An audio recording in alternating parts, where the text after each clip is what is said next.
Reds and the Cardinals. Game 2 of this 3-game series. Let's take a look at Tony La Russa's starting lineup tonight. The Cardinals lead the Reds in the Central by a game and a half. Colby Rasmus in center, Ryan Ludwig in right, Albert Pujols at first. The cleanup hitter, Matt Holliday in left field, David Freese at third, and Yadier Molina will bat sixth and catch. The latter third is Skip Schumacher. The pitcher, Adam Wainwright, bats eighth, and Brendan Ryan bats ninth at short.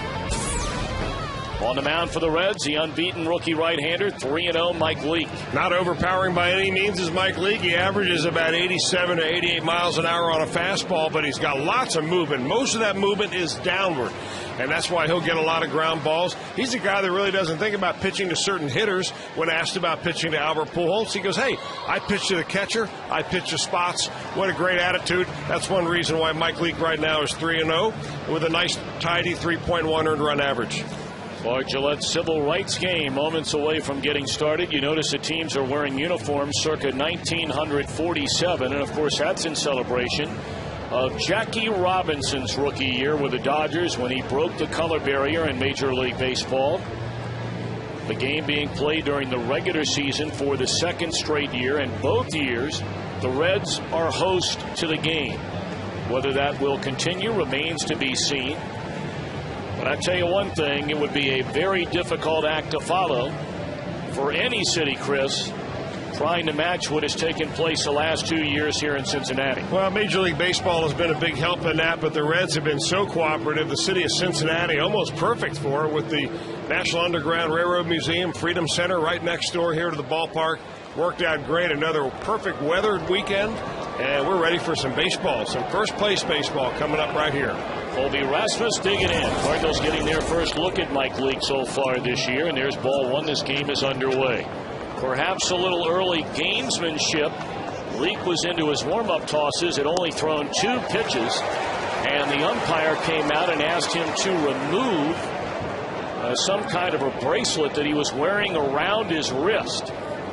So perhaps the Cardinals trying to get in Mike Leake's head a little bit, but anybody who spent any time at all around Mike Leake will know that he won't even bat an eye at that kind of thing. Now maybe the Cardinals thought it was some kind of strange talisman that he had around his wrist and he couldn't pitch without it. I got news for you. This guy can still throw the ball at the knees with or without that bracelet. 1-2 to Colby Rasmus, and he is gone swinging to begin the game.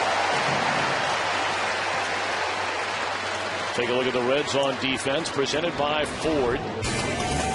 Same group we saw in the outfield last night. Gomes, Stubbs, and Bruce. Cabrera and Phillips up the middle. Roland and Votto on the corners. The only change from last night, the battery. Mike Leake and Ramon Hernadnez. Well, now Ryan Ludwig. At 7 hits and 12 at-bats in a 3-game series against Houston, then rolls in here last night, had 3 hits and a home run, but first pitch swinging lifts a fly ball to Jay Bruce. And the first 2 retired, and here comes Mike Leake's chance to face for the first time in his career Albert Pujols.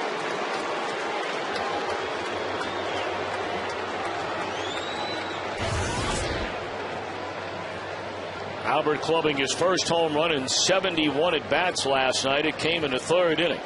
A 2-run home run to right center field. That was Pujols' only hit in 4 at-bats. He struck out twice in the game. And there's a fastball that he waves through to even the count.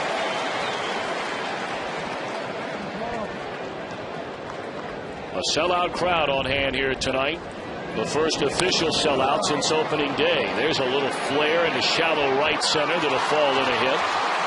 So Pujols with a 2-out single keeps the inning alive for Matt Holliday. Got it right out on the end of the bat, and when Albert swings the bat like that, you still freeze as an outfielder. They momentarily, Drew Stubbs, who plays him deep anyway, just couldn't get in there enough, makes a nice diving try, but Albert gets his hits, even those kind.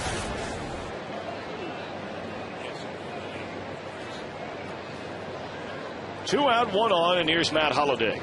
4 home runs, 14 runs batted in. Holliday a .308 batter, and there's strike 1 from Leake. Rob Drake, the umpire, behind the plate tonight. The crew chief, Joe West, is at first. Angel Hernandez at second. And Paul Schreiber down at third.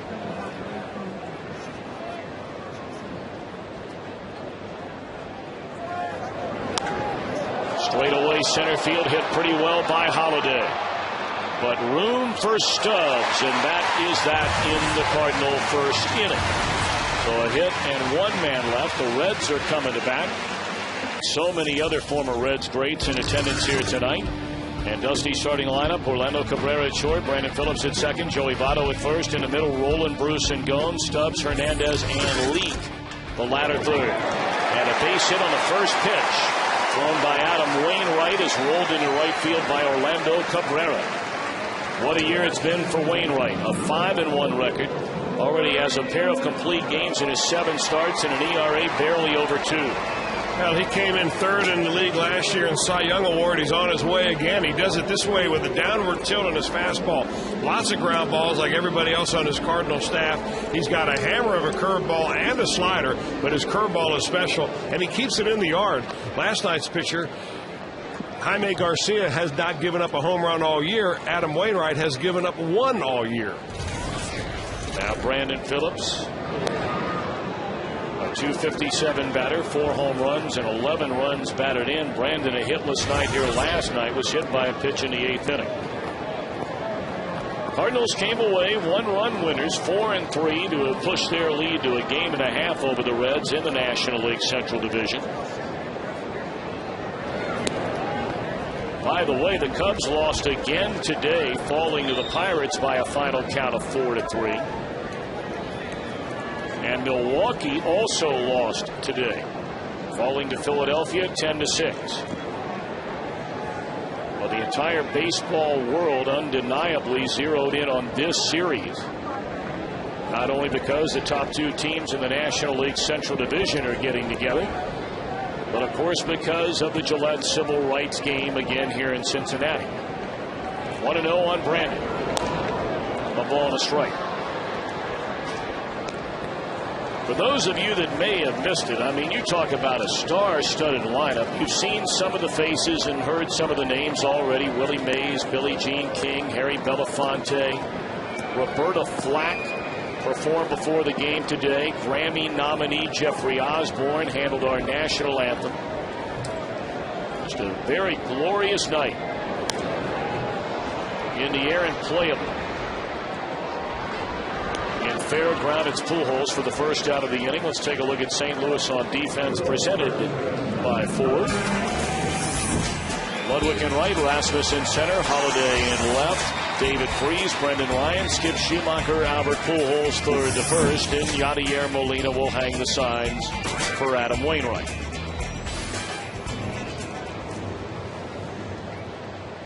Joey Votto slipped under the 300 mark last night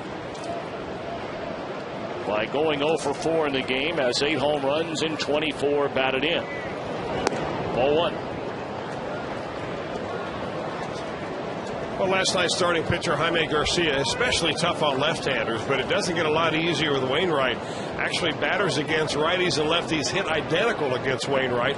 A batting average of a whopping 198. That's how good this guy is this year.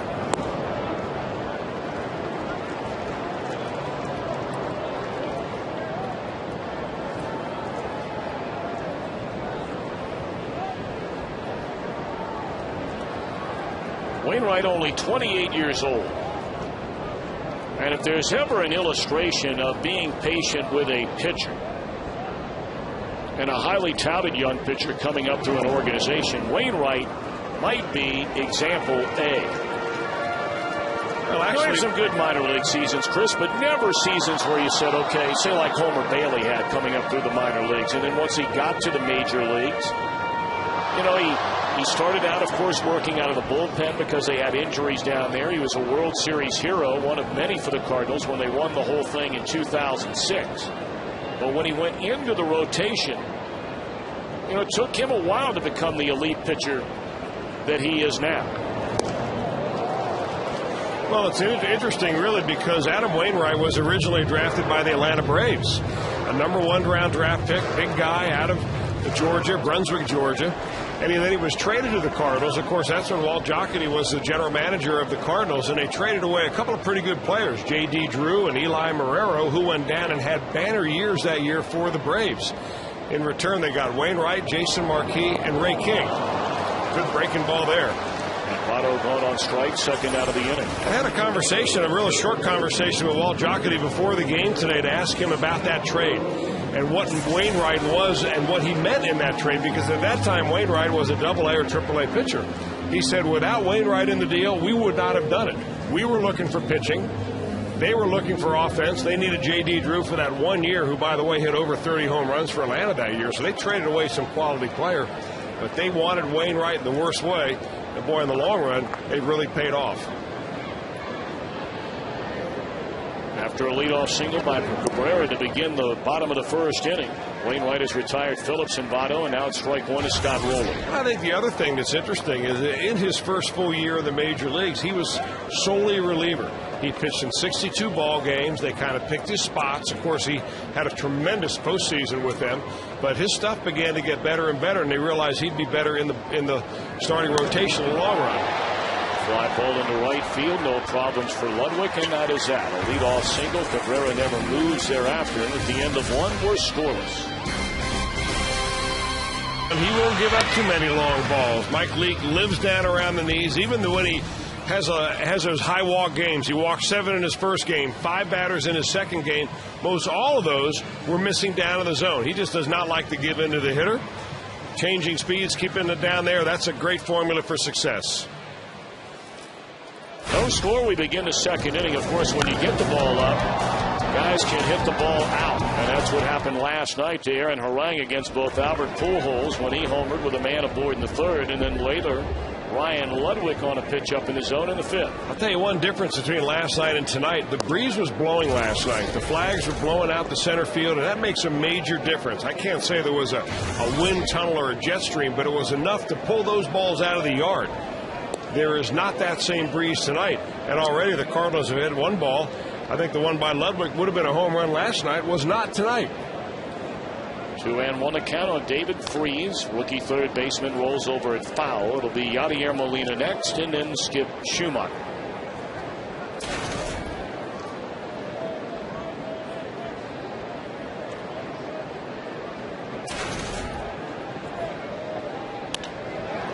Hooked into left field, and that is a fair ball that'll go to the wall. Extra bases for Freese to begin the Cardinals' second inning.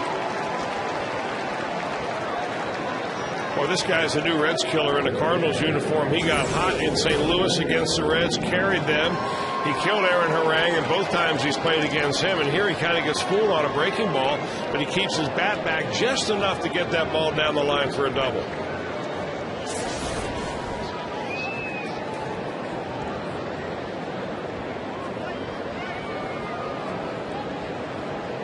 Yadier Molina digging in.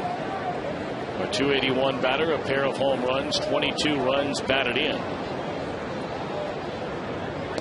No sign of a bunt on the first pitch. It's up and in, ball one. When you have a guy like Wainwright on the mound, who's been as good as he has been last year and to begin this year, every now and again you'll see managers play for an early run. Why Scott Rowland is not so sure down at third base, even though Molina's given no sign at all that he might be trying to bunt the runner over. Rowland is still even with a bag over at third. Well, unless the Reds put a play on, this area right here is all Mike Leake. He is supposed to cover that third base line. The third baseman holds his ground in case there's a stolen base attempt. We saw where Jonny Gomes took advantage of a misplay by Aramis Ramirez, who read a bunt, a fake bunt by Drew Stubbs. He charged hard and left the bag wide open, and Gomes slipped right into third base. 3-0 on Yadier Molina. And there's a strike, and Molina thought it was ball four.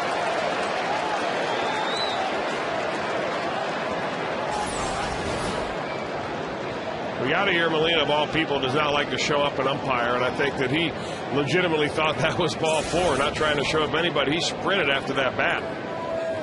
He's trying to get that ball to the right side to move the runner over. Leake's trying to crowd him with the fastball. 3-1 to Molina, and there's strike two. That would have been a good one to hit the other way. At least got that little comeback action on that fastball. Looks like it's going to be outside. All of a sudden it bends right around and comes back and hits the outside corner.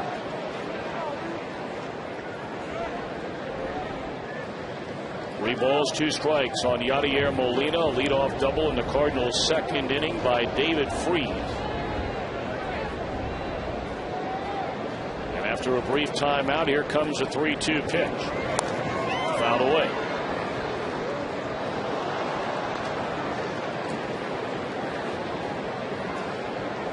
Well, he went 3-0, threw him 2 fastballs, and then threw him a changeup on that pitch. Had him out in front of a little bit. You may have a pretty good setup now for a slider that'll break down and away. Maybe get a punch out here.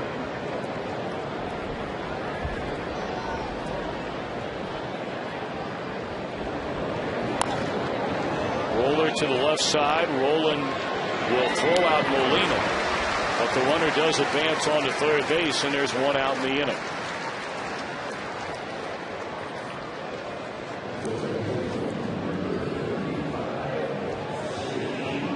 After play tomorrow, the Reds and the Cardinals will have played 9 times already this year, and they'll get together again in a couple of weeks for another 3-game series in St. Louis. So far, the Cardinals have won 5 of the first 7 meetings. Dusty Baker will bring his infield in, runner at third, 1 out, and the batter is Skip Schumacher. Breaking ball in there on the inside corner, strike 1. Tom, you mentioned about how when you have Wainwright pitching, sometimes you try to get 1 run early.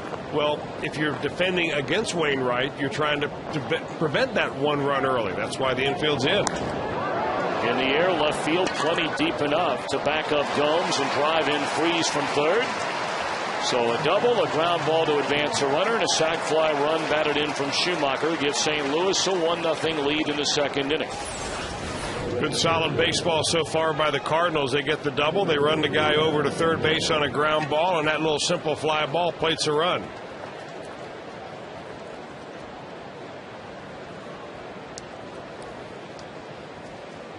So now the pitcher batting in the 8-hole, Adam Wainwright, a check swing and a miss, strike 1.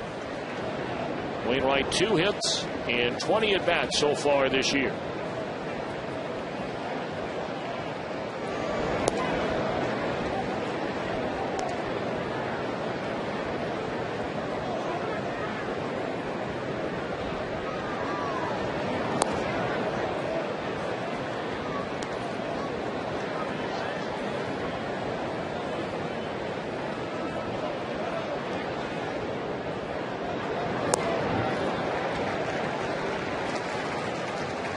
Two and two now, pitcher against pitcher, with the bases empty and 2 outs in the second inning.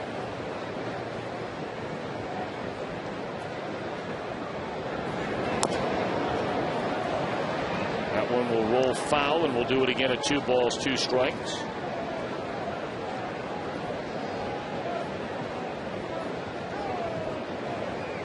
Well, we talk about the 2 teams having played already 7 times. Last night was the first time in now the 3rd series between the 2 teams, and the Reds got a look at the Cardinals' number 5 starter in Jaime Garcia. And tonight, the first time the Cardinals get a look at the number 5 starter of the Reds, Mike Leake. And they score against a rookie right-hander in the second inning. And after an inning and a half, the Cardinals lead by a run to win. And an upcoming game by senior Cincinnati and Northern Kentucky Toyota dealers. Cardinals lead 1-0 as the Reds come to bat against Adam Wainwright last of the second inning. It'll be Jay Bruce, Jonny Gomes, and then Bruce Stubbs.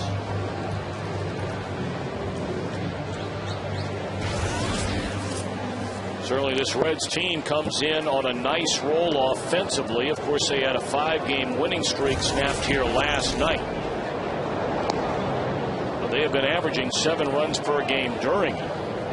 And over the last week, Reds batters ranked 3rd in the National League and 5th in all of Major League Baseball with a batting average of .292, and Jay Bruce will increase that with a leadoff single into right field. Well, tomorrow we invite you to bring the entire family out to the ballpark. Don't forget, the first 10,000 kids 14 and younger in attendance will receive a number 4 Brandon Phillips mesh jersey thanks to Chiquita. There are great seats still available So a call right now at 513-381-REDS, 381-REDS, or visit reds.com/family.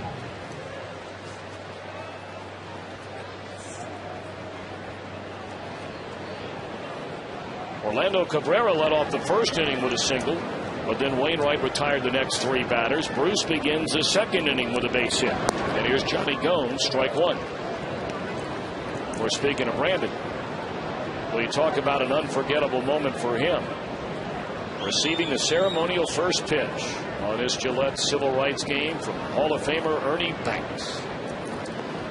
Ernie Banks will be stopping by the booth a little bit later on tonight, so you won't want to miss that. One of the true gentlemen to ever play the game. Had a chance to get to know him relatively well, although it's been many, many years since I've actually seen him. Back when I had the pleasure of announcing the Cubs games, boy, every time you were around him, such a positive, upbeat guy. Looking forward to seeing him again tonight. It's been a long time. Famous for the most maybe positive thing you can say about baseball. Let's play two. 1-1 breaking ball drops in there, strike two.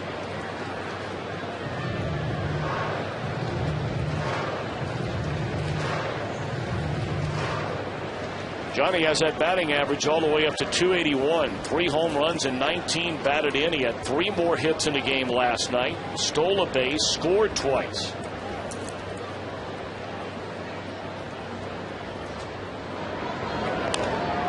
Tony La Russa was commenting on Jonny Gomes before the game today. He said, you know, we haven't seen a ton of this guy. I mean, spent a lot of time over in the American League. Obviously saw him last year.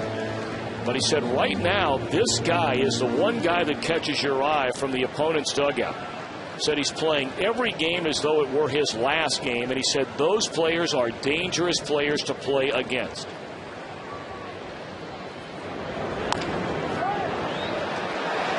Barehanded by Freese. Nice play on both ends at third and Pujols at first. Well, that's a dandy play by David Freese at third base. He had one choice, that was to barehand that ball. Gomes is running hard. He beat out an infield hit last night, hit through the shortstop. And very quick feed over there by Albert Pujols. He has become an expert at the Keith Hernandez move of pulling his foot at just about the same time he receives the ball.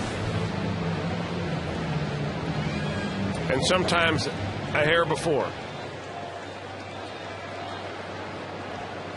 Tying run is Jay Bruce out at second base. 1 out in the inning, and here's Drew Stubbs. He started 2 and took it on the inside corner of strike.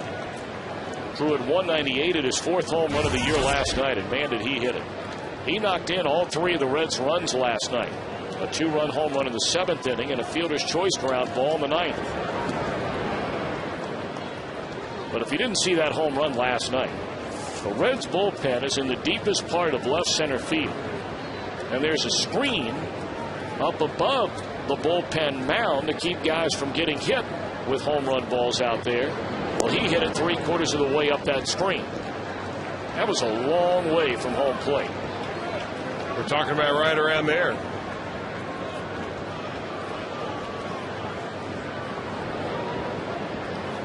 Actually, I think that screen's there to keep people from dropping things on the players in the pen as opposed to home run balls. Indeed. They usually know when a home run ball's coming. 2-1 and a roller. Going to be a tough play for Freese here, and he got it. Boy, back-to-back dandy plays by David Freese. Well, that left side of the Cardinal infield has some holes in it. Brendan Ryan, the shortstop's made 7 errors. David Freese has made 4, boy, but he shows some excellent glove work on the 2 slow rollers that he's had hit to him this inning. That ball bouncing enough that he didn't have to barehand it. He had time to get it in his glove, but hit the quick exchange, though, out of the glove to his hand and to flip to first base. Nicely done. So now the tying run is 90 feet away as Jay Bruce advances on to third. Here's a number 8 hitter, Ramon Hernadnez. Ramon hit the ball right on the money last night in the bottom of the 9th inning, but it was right to the shortstop, which began a game-ending double play. Many wondered why Dusty Baker did not send up Lance Nix last night as a left-handed batter rather than the right-handed hitting Hernandez, and Dusty told everybody after the game that Lance Nix was unavailable to play, and that's all he would say. And by the way, we're going to visit with Dusty Baker from the dugout in between innings, and we'll bring you some of his comments in the top half of the third.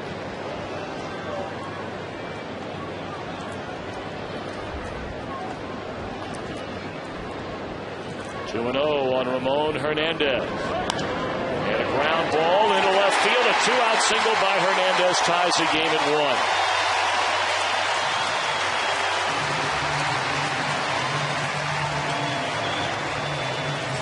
Well, almost the same ground ball as last night that ended up in a double play ball to end the game turns into an RBI base hit in this game.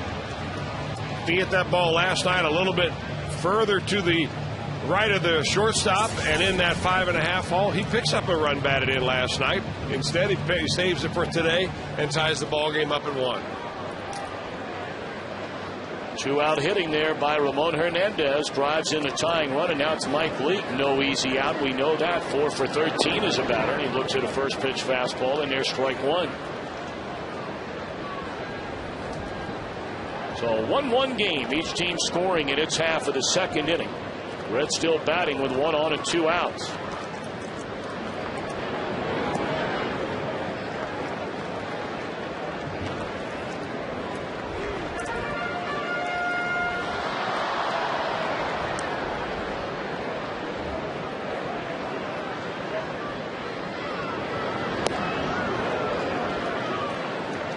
One and 2.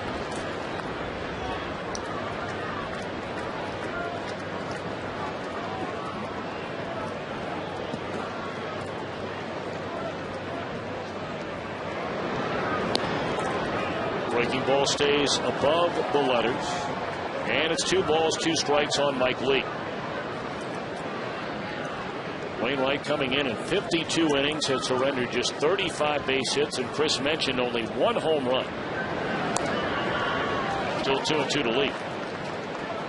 And already for Wainwright, 2 complete games this season.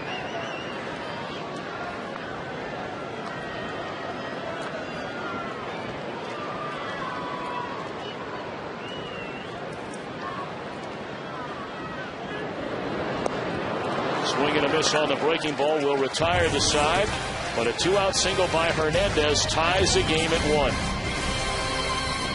Before he hits that, gets to that curveball, I think probably do a little more early in the count hitting, and get to that fastball before he gets to that devastating breaking ball that he has.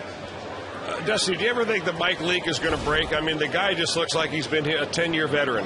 No, I just think he's going to get better and better as he gets more and more confident. The feeling that he belongs in the big leagues. I think he thought he belonged in the big leagues the day he was born, the way he acts.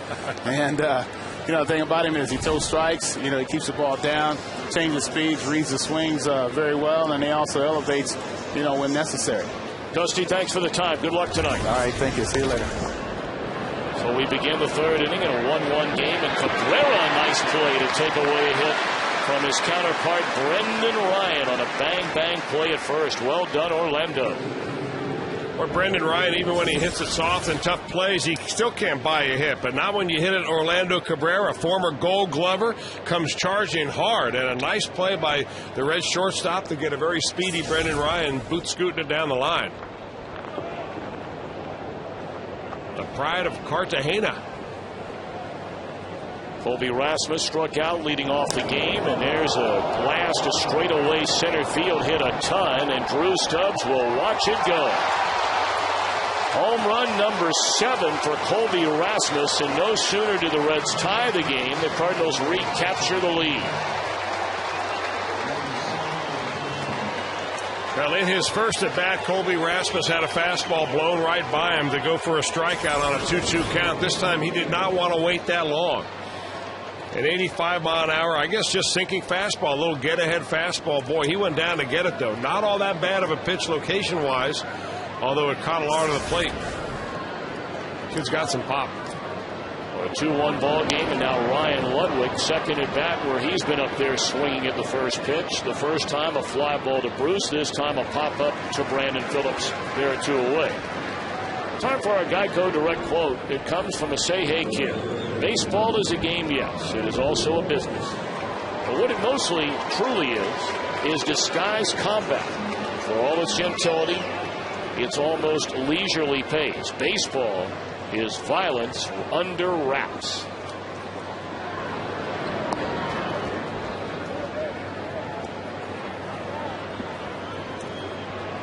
Of course, Willie Mays and Dusty Baker, very, very close friends. All the years Dusty was a manager with the San Francisco Giants, and they had known one another long before that. But you know, if you're a manager with the Giants or a player for the Giants, pretty much day in and day out throughout the entire baseball season, you see Willie Mays comes down into the locker room before every game, spends a lot of time with the manager, getting to know the players on the Giants team. Heck, you saw Willie with his Giants cap on tonight. 3-1 to Poole. Now 3-2. Well, they have spent a lot of time together. And we'll have more on that relationship coming up.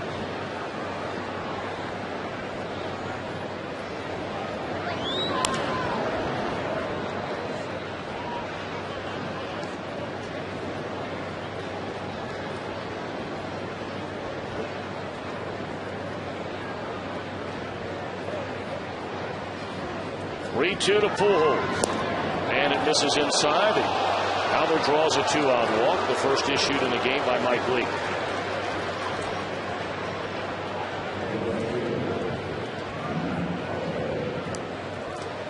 Matt Holliday didn't miss by much from hitting a home run, pretty much the same area where Rasmus did a moment ago when he ended the first inning on a fly ball caught by Drew Stubbs just in front of the wall in straightaway center field.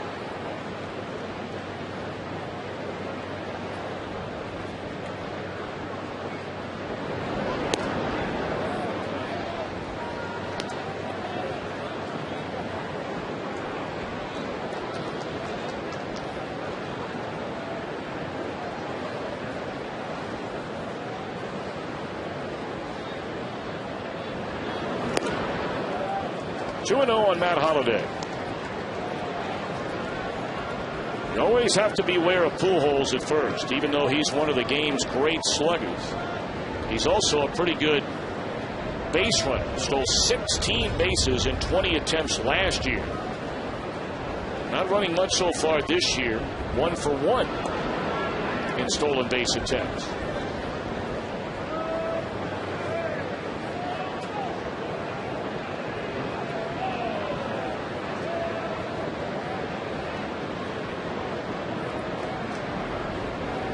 On Matt Holliday, and it's 3-0.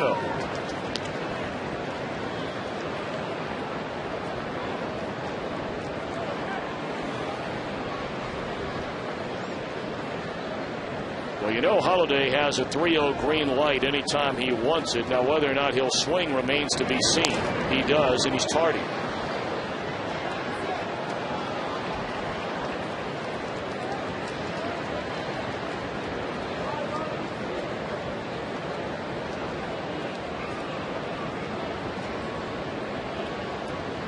Holliday originally came up with Colorado, had some great years there.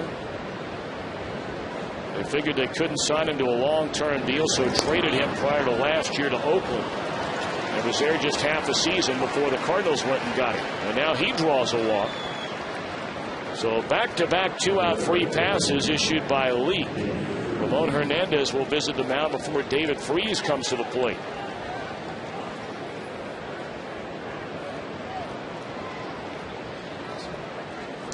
What do you think, Mr. Welsh? Mike Leake trying to be a little too fine to the two big sluggers in the order? Well, I think that he just doesn't want to be too careless with them. Obviously, in this ballpark, those big guys can hit the ball out of the ballpark and make it a 3-1 game and then a 4-run game if you give him successive pitches in over the middle of the plate. He's a guy that just does not give in. We said it early on. He didn't give in his first start when I thought he got squeezed by the umpires. 7 walks, but he never really wanted to throw the ball down the middle just to challenge somebody. That's just not his style. Always pitching to spots. Well, whatever Ramon Hernandez had to say to him, boy, it brought not just a smile, but a chuckle, if not outright laughter from Leake out there on the mound. And he delivers strike one to Freese, who doubled down the left field line and scored in the second inning. Good pitch here by Leake. And this will back up Gomes, who makes the grab to end the inning. The Cardinals break the tie to go ahead 2-1 on the Rasmus home run. We're talking about Dusty Baker and Willie Mays. Got to know one another very well. Here at the Civil Rights Game 2010, Orlando Cabrera steps in for the Reds. Jim Day with you. It is my absolute pleasure to interview Billie Jean King, one of the Beacon honorees on this night. And how special is this for you? Well, first of all, thanks for joining us. And how special is it this many years after your career that you were honored in such a way? It meant so much to me. And when they asked me, I just said, me? With Harry and Willie? Are you serious? I was like in shock. I really appreciate the honor. It just reminds me how much farther we have to go, though. You know, my whole life since I've been 12 is about equal rights and opportunities for boys and girls, men and women. The reason I ended up being in women's so much is because we're underserved. But, you know, I grew up with my brother, Randy Moffat, who became a Major League Baseball player, and he and I were always so close. And we just think of helping kids or helping adults. We didn't care what gender, but it ended up being that way. I wanted the men and women to be together as a tennis association, and the guys didn't want us. Right. Therefore, we had to break off and start our own professional tennis. It wasn't fun. I didn't want it that way, but that's circumstances create opportunity. When you were 12, it was a whole different world than it is right now. And because of your efforts, your tiring efforts, there are little girls now that have opportunities that maybe you didn't have. And they say you're at the forefront of that. How proud are you of that legacy? That's very nice when people say that, but I always think about all the people who helped me. And there's somebody before me that I know. It just takes so many people. It takes families. And I always tell people the local sheroes and heroes are really in your home, either your parent or parents, guardian, coach, teachers. Just think about your own life. And the people that usually make a difference are the people in your hometown or close to you. And I think people should really think about that, who the real sheroes and heroes are. I think we inspire people, you know, as great athletes. But I think the real sheroes and heroes are right in your hometown. So well said, as always. Billie Jean, a pleasure to meet you. Congratulations on the honor. It's great to see you. He was 7 years old when I played Bobby Riggs. And I brought that up to her in the Astrodome. You got it. Tom and Chris, in my eyes, the most important female athlete ever. Well done, Jim Day. We thank Billie Jean King for her time tonight. And what a wonderful night it has been already. The Gillette Civil Rights Game, second straight year, hosted right here in Cincinnati, Ohio. Cardinals lead the game 2-1. We're in the bottom of the third inning. Adam Wainwright has retired Orlando Cabrera and Brandon Phillips to start it. So here's Joey Votto, whom Wainwright struck out in the first inning. Broken bat roller down to Pujols, and boy, Wainwright made that look easy. 1, 2, 3 in quick fashion. We move to the fourth. The Cardinals lead the Reds by a run. Game winning streak snapped here last night, a game and a half back. As we enter play on this Saturday night, May the 15th. Cardinals lead 2-1. Yadier Molina looks at a breaking ball, strike one to begin the fourth inning.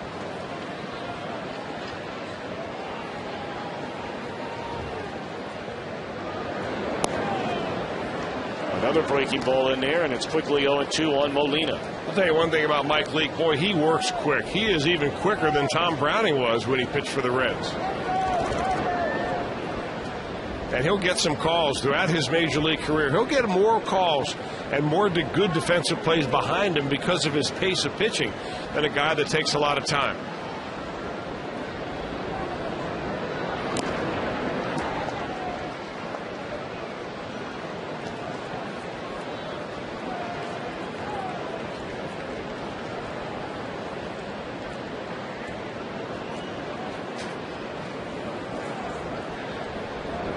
Two on Molina. Now the count is even. Well, many of you already aware that Leake, a #1 draft pick, the 8th overall last year for the Reds out of Arizona State University. He will pitch this entire season in the big leagues at 22 years young. Won't turn 23 until just before Thanksgiving. Graduated from Fallbrook High School in California, just outside of San Diego. 3-2 on Molina, and he struck him out.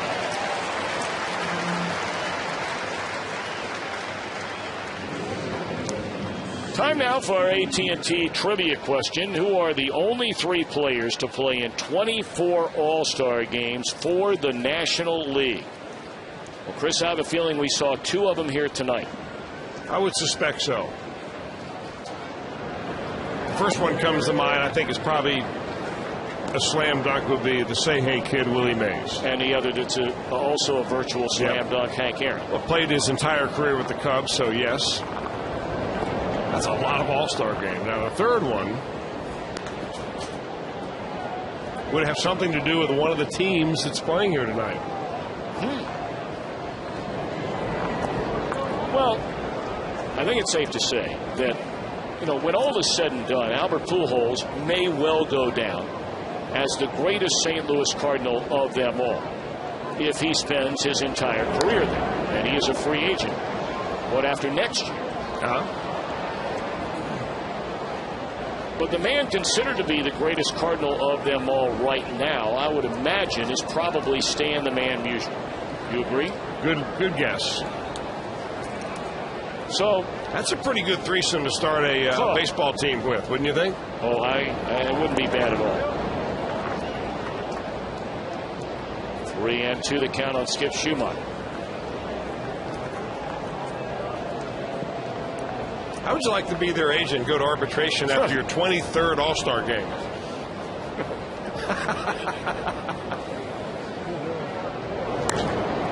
Bouncing ball to Brandon Phillips. He'll bobble, but still have time to recover to throw out Schumacher. And Mike Leake has set down the first 2 batters here in the 4th inning. We'll go ahead and answer it for you.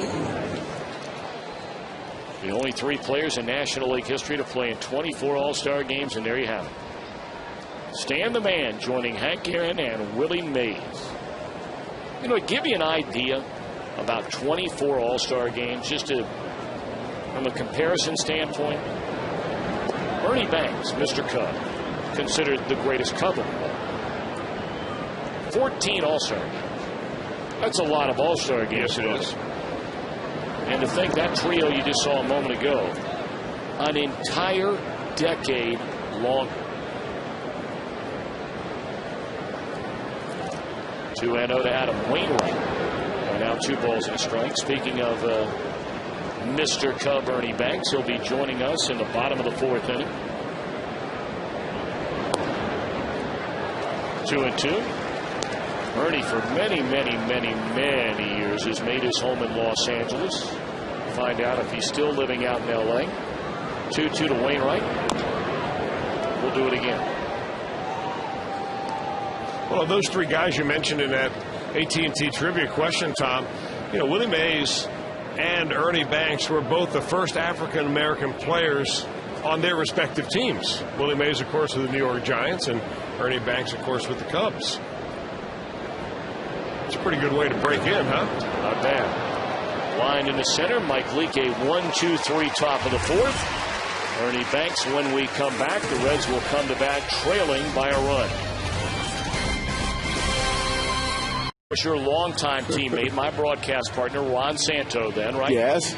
So I had the opportunity, and a great opportunity to get to know a lot of you guys, you and Billy Williams and Glenn Beckert, and right on down the line, Randy Hundley. And I tell the story, I said, I wonder if Ernie comes up here tonight. The first thing he's going to ask me is, are you married yet? Because you used to ask me all the time, when you getting married? But I'm a minister now. I can marry people at Wrigley Field. You might have heard of that. Well, I should have had you then marry us maybe, when we got married in Arizona out there at Chase Field.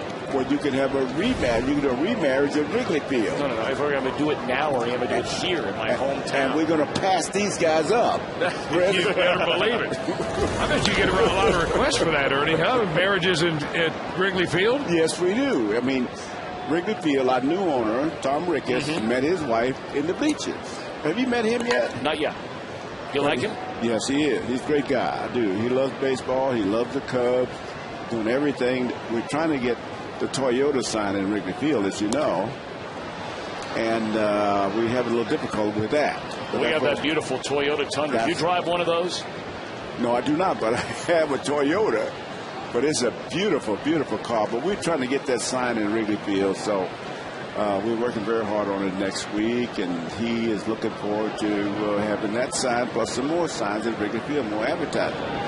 0-2 the count on Scott Rowland. How about that breaking ball? And Rowland disagrees with a call from Rob Drake, the home plate umpire. Ernie, the best breaking ball pitcher who threw the best curveball in your career. Who was it? You know who that was. Sandy. Who? Sandy? Sandy was good. Yeah, Sandy was great. There was another one. Chris? Sam Jones. I don't know your Sam Jones? No, I wouldn't know him. Know the name, Jones. But I never saw him throw a breaking ball. He pitched a no-hitter against the Pittsburgh Pirates. But a great breaking ball. I mean, really. I mean, it start over here, it come in to you, and for a strike. And I remember we was playing a game against the Dodgers, and Pee Wee Reese was at bat, and Sam threw him a curveball. He sit down. He was on the play for a strike. He said, man, where did he throw that pitch? Why did he throw that pitch to me? Now, you didn't throw Brandon Phillips a curveball at the opening pitch tonight, did you? No, I did not. He's quite a player. He is quite a player. He is quite a player, and I'm trying to get him married. He's not married. I'm not getting near that, Ernie. What's that? He's also a very sweet young man. Brandon Yes, he is. You would like him a lot as a kid. I'm sure you've had a chance to meet him now a couple of times. So what are you doing with most of your time? I want to see him get married. I know you. I've heard this routine. What are you doing with yourself most of your time? Still living in Los Angeles, right? Yeah, but I'm from Chicago. Me and Billy Williams are ambassadors for the Cubs. Mm-hmm. And what we do is deal with the players. Oh, wow. This has a chance, and it's a foul ball. But we, do a lot of stuff, charity stuff for the Cubs, and we do a lot of things with the team, the players, travel with the team. Not a lot, but, Lou is there, and the coaches are all there. But we just chat with them and talk to them and try to get them inspired, get them interested in the game. And the play at Wrigley Field is an amazing player. You broadcast there. You've been there too, haven't you, Chris? It's an amazing player to play in it, Wrigley Field. I want to ask you a question, Ernie, and all those years having been around you, there can be a lot of young players. I don't care if they're white, they're African American, Japanese, whatever the case may be. But I've always said, I don't know if I've ever met anybody in my life that walks around with a better positive outlook just on life day to day than you do. I mean, I sincerely mean that, and I want to ask you this because there are a lot of guys out there that didn't see you play. There are a lot of guys my age that didn't see you play. But if you had advice for somebody, what is the one thing that puts you in such a good mood all the time? I really mean this question, because I think there are a lot of people out there that could probably use some of this from a guy who seems to be happy so often like you are. It's just wonderful. That's where I was born. People I was around, like Buck O'Neill with Kansas City Monarchs. A lot of the players I played against, Hank Aaron, Willie May, they were all just ready to go, positive about playing the game. They looked at the game as that, it's all right, and I care about it, but not that much. So they didn't fight it all the time. They just enjoyed it, played it. And that's the way I look at life. It's just that way. It's just wonderful. I mean, people will tell me sometimes, well, I'm having a problem with this. I said, that's great. Now let's find out how to handle it. Here's what you do. You just go out and enjoy life. Let it go and don't be so serious about it. And that's the way it is. I look at baseball and playing it. I mean, seeing the players here tonight and went down in the Cardinals locker room, down to the Reds, and, just seeing them. I mean, being able to play this game is just a wonderful, joyful thing. You can't win every day. You can't lose every day. But just to go out there and give it your best effort and play hard and enjoy it and have fun at it. 1-1 at Jonny Gomes, and there's a breaking ball swung on. He's quite a player. This is an enthusiastic player. I don't know him, but I've seen him when we played here, and he won y'all beat us 3 out of 4 or 3. Yeah, we've given your guys a whipping. Yeah, but we're going to pass you all up. Okay, well, he has a lot of energy, doesn't he? And yeah, he does. When you have a guy like that on your team, it rubs off on your teammates. Tell me about him. Well, you know, he was a guy who came up and had some success in Tampa Bay, Ernie, when he first came up. And then all of a sudden, he didn't have that same kind of success and became available. The Reds gave him a chance last year. He was a part-time player but made the most of it. But you can tell. Tony La Russa said before the game today, he said, you know, this guy plays every day like it's his last game. And he said those are the kind of guys that worry you when you're managing against him. Stolen base attempt and out at second base, Jay Bruce. How is he different than Pete Rose? I mean, Pete had a lot of enthusiasm. Pete got more hits than this guy. Yeah, he did. But Ernie, let's roll the clock back a little bit. Let's go back to 1950 when you signed as a young man to play for the Kansas City Monarchs. And you played for the Monarchs for a few years and then hooked up with the Cubs. How did that happen? And what was it like in that transition from Kansas City, the Negro League, into the National League? Well, it was a big transition. I mean, I didn't expect to make it to the Cubs. The last game, me and a guy named Bill Dickey was there, and Buck O'Neill, our manager, told us to meet him in the lobby. We did, and he took us to the place. We were sitting in the cab and got there. And we looked up at this big red sign and said, Wrigley Field. I said, what are we doing at Wrigley Field? There's your guy, Ernie Banks. Jonny Gomes, a home run to the second deck. Hey! Hey! Hey! Hey! No, I just see him. I don't know him, but his enthusiasm really impressed me. To play the game, play hard, not to look at other things. I mean, you make outs and all that. Look at his swing he's got. Wow, a powerful swing. God almighty. Who's your hitting coach? Who's your batting? Brooke Jacoby. You remember him. He used to play for the Cleveland Indians for a long, long time. He worked with all the hitters. Wow, this is an exciting ballpark, exciting fans. You got a great owner, Mr. Castellina. He just love it. Well, you know all the owners now. He hates to lose. You know all the owners. Yes, he hates to lose. You met Mr. Ricketts, have you? I'm going to meet him when we come in there the 4th of July. You going to be there when we come in? Yeah, I'll be there. I can't wait to see you again. He's a nice guy. He went to the University of Chicago. He loved the game. Met his wife at Wrigley Field and the left field bleachers. And he's doing everything to improve the park and, you know, make it a nice place for the fans to come. Bruce Stubbs takes load, 2 balls and 2 strikes. Well, Ernie, it has been a pleasure having you up here with us tonight. You're a kind man for taking the time. Yeah, it's good to see you. You're doing a remarkable job. I hear you a lot on different. God, I know him. He was spending time at Wrigley Field. He walked at Wrigley Field. You give Mr. Ricketts the same song and dance for crying out loud. But I hear you on the game of the week and this and that and the playoffs. So this kid is really remarkable. He loves what he's doing. 2-2 ball game. Mike Leake takes the mound, top half of the 5th inning. Game 2 of this 3-game weekend series. Sellout crowd on hand here tonight at Great American Ballpark. As for a second straight year, the Reds are the proud host to the Gillette Civil Rights game. Many of you were with us during the pregame tonight where we have the entire ceremony down on the field. And the Reds CEO, Mr. Bob Castellini, has joined us in the booth. And, Bob, I imagine you have to be so proud, not just of the Cincinnati Reds and everybody in the Reds organization that worked so hard to make this happen, but as a native Cincinnatian for the entire city for 2 years in a row now. Congratulations. Thanks, Tom. Yeah, we are very proud, and our staff did just a magnificent job. So many people have said to me today, why can't we have this every year? And the reason is that every major league city needs this. It's a terrific bonding experience for the community, and the commissioners decided that every 2 years they're going to go to a different city. It's been spectacular. There's no question about it. Got to ask you, if there's one person, and I'm not throwing you on the spot here, one person. Oh, you never do, Tom. Yeah, I never would do that. or one conversation that you have had during the Civil Rights Weekend, last year or this year. Yeah. One conversation that you've had that has stood out more than any other. Have you had that? Yeah, well, I'll give you a comical one. You just had Ernie Banks up here. And I was sitting down there on the field with him, and he pointed to his jersey, and he said, "We're going to whoop on you guys." And I said, "Ernie, you better tell Lou to get going."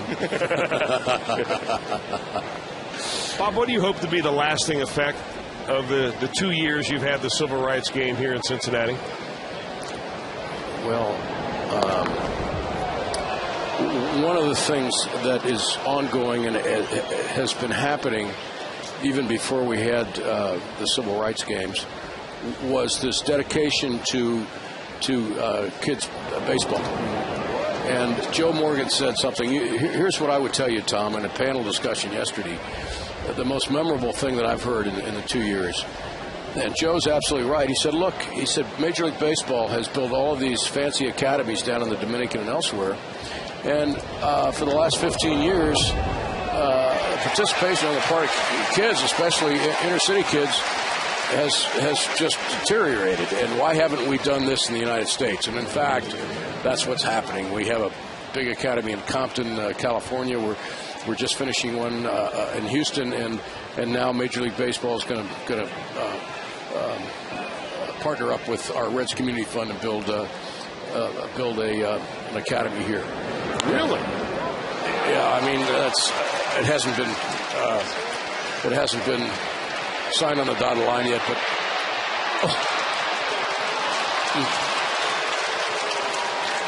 almost had him. That's exciting news.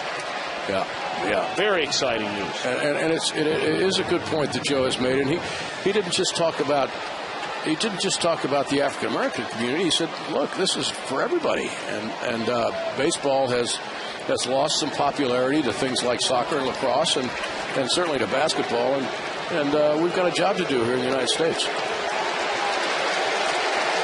Well, the crowd applauding because the Reds have made the decision, and really every team in baseball makes this decision pretty regularly, that when you have a base open, you're not going to pitch to Albert Pujols. Runner at second, 2 outs in the inning in his 2-2 game.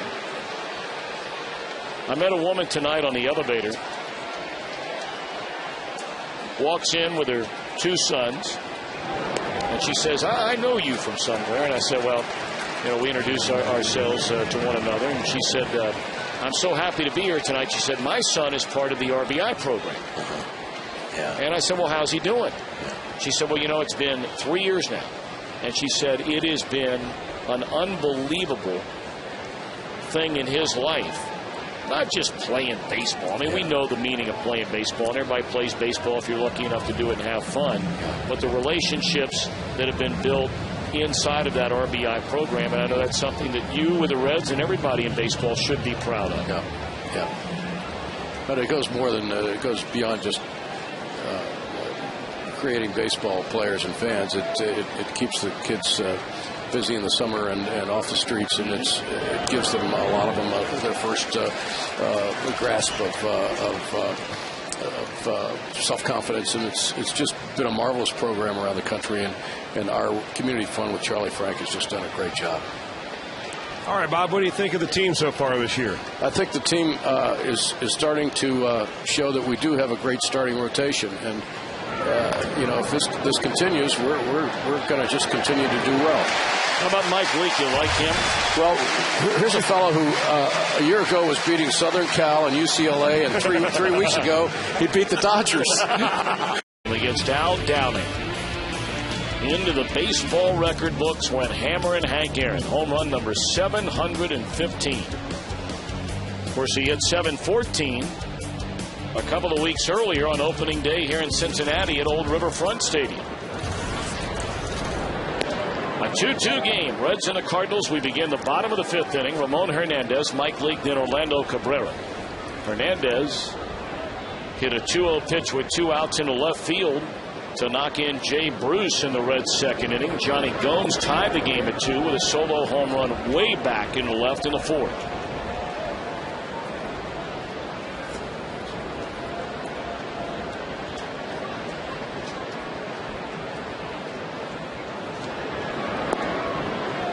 Two and 1 to Hernandez. Hank Aaron here tonight. He was a Beacon Award winner last year and comes back for the ceremonies 1 year later. Great to have him in town. One of the game's great gentlemen.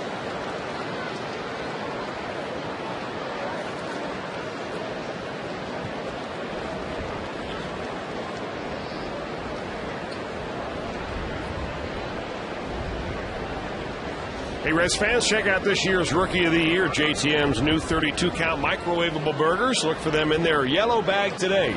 JTM Food, Family, Fun. Into left center field, and this will go to the wall. Extra bases for Ramon Hernadnez.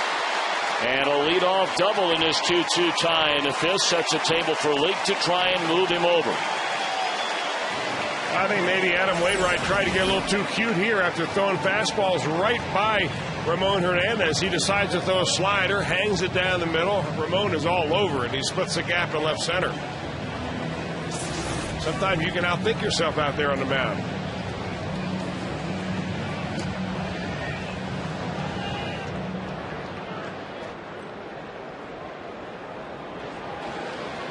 Mike Leake already a pair of sacrifices so far this year. Now Hernandez, as we know, does not run well.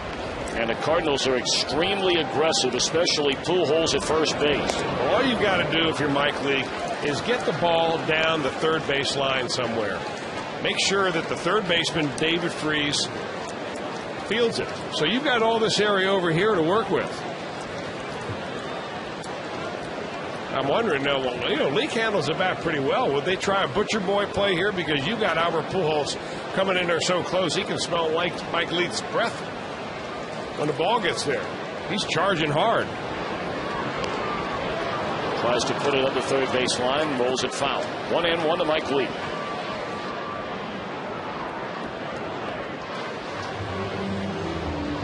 Well, you hear managers talk about it all the time. The word over and over in any sport. Execution, execution, execution. Reds a game and a half out of first, playing the team which they trail. They get a leadoff double in a tie game, and now looking for execution to advance that runner down to third. There, my friends, is execution.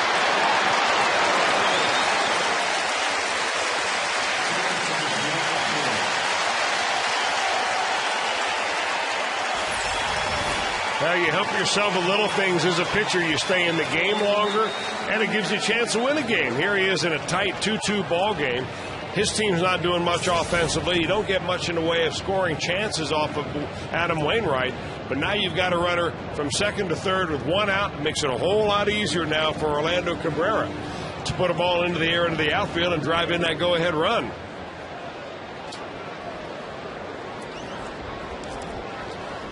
Cabrera settles in tonight, a single to right and lined out to right. Orlando Cabrera this season without a sacrifice bunt, but has 5 sacrifice flies, and that is by far the most on this Reds team.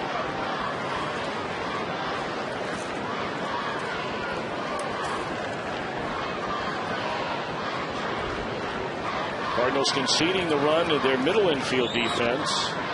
They will come to the plate on anything hit to third or Pujols at first. And now the 1-0 from Adam Wainwright. Cabrera wants timeout.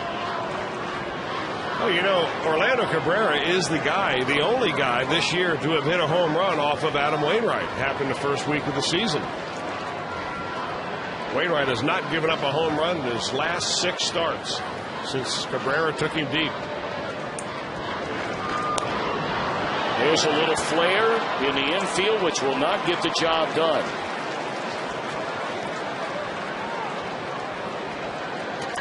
When the Reds get it done with an RBI this season, that means another $25 from Shakely for the Reds Community Fund. Shakely, it's done. And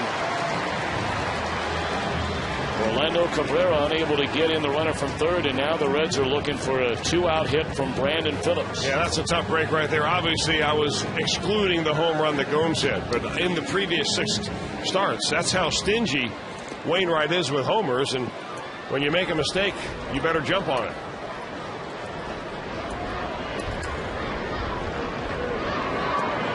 Breaking ball is under the knees. Ball 1 to Phillips, who has popped up to Albert Pujols and grounded out to the Cardinal first baseman. Brandon went hitless in the game here last night.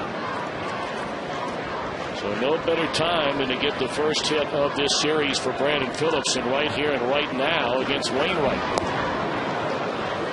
They are consistently pitching him outside right now, the Cardinals are, and he's just not making the adjustment. Wainwright very good at dotting the I in the outside corner, hitting it with the fastball and the slider. But right now, Brandon pulling off of it.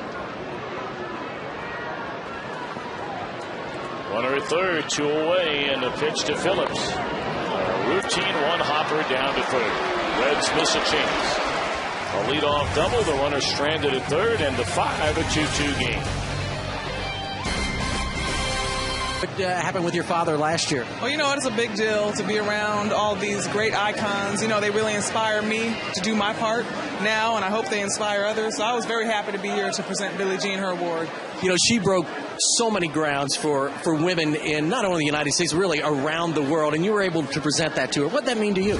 You know, it means a lot. I actually know her very well. I'm on the board of her foundation, the Women's Sports Foundation, and, you know, she's a great, phenomenal woman, and she's one of a kind, and I would love to see more women like her. You know, those are the footsteps I want to follow in. You know, your family is very special. Obviously, your father's traveled all over the world and pushing the cause for civil rights. What does this mean, the civil rights game, and really what this whole thing is about to someone like you and your family, and really to African Americans across the United States? Well, I think for all people, it just reminds us of how far we've come, how much more we need to do. You know what I mean? And that we all have a responsibility just to love each other and to know and do what's right. I'm sorry, to do what we know is right. You know, and that's the bottom line. Each individual person has that responsibility. Well, Tom and Chris, she's 24-0 with 21 knockouts, but you have a little one now. Are you going to fight anymore, or are you done? I'm not. I'm retired. I ran out of competition. Undefeated. That's the way to do it, right? That's right. Well, thank you very much. We appreciate it. All right, Tommy, Chris, back to you. All right, thank you very much, Jeff. Of course, her dad was here last year. And what a great thrill that was for so many to see, if not meet, Muhammad Ali. There's a bounce out by David Freese as we open the 6th inning. With a 2-2 game, and Chris, the Reds unfortunately missed a shot there in the bottom of the 5th to get their first lead of the night. Well, you don't get many opportunities against Adam Wainwright. He keeps the ball in the yard for the most part, and when you get a runner at third base, you try to take advantage of it. Just that he made a good pitch on Cabrera. Cabrera couldn't get it into the outfield, and you continue on all tied up at 2. That just gives you more motivation, though, as a pitcher to say, all right, guys, I'm going to pick you up. I'm going to go out there and throw a nice 1-2-3 inning, give you another chance to get back out there with the bats and do some damage. Yadier Molina takes outside, 2 balls and no strikes. He's bounced to third and struck out. Well, he fell behind Molina last at bat, 3-0, and came right back to strike him out.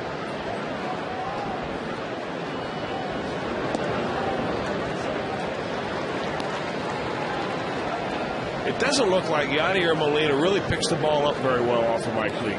There always seems to be 1 or 2 hitters in the opposing lineup that falls into that little trap. But the ball just comes out of his hand in such a funny way that some hitters just don't see it right.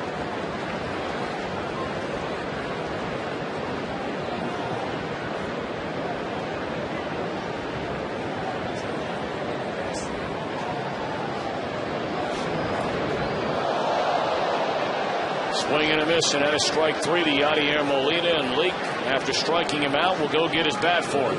Here, Yadi, you forgot something. It's a pretty good looking slider right here. Yadi thinks it's a fastball. He says, hey, go get the bat, young man. You know, it's one thing to be a strikeout victim. It's another thing to look that bad doing it. Hitters do not like that.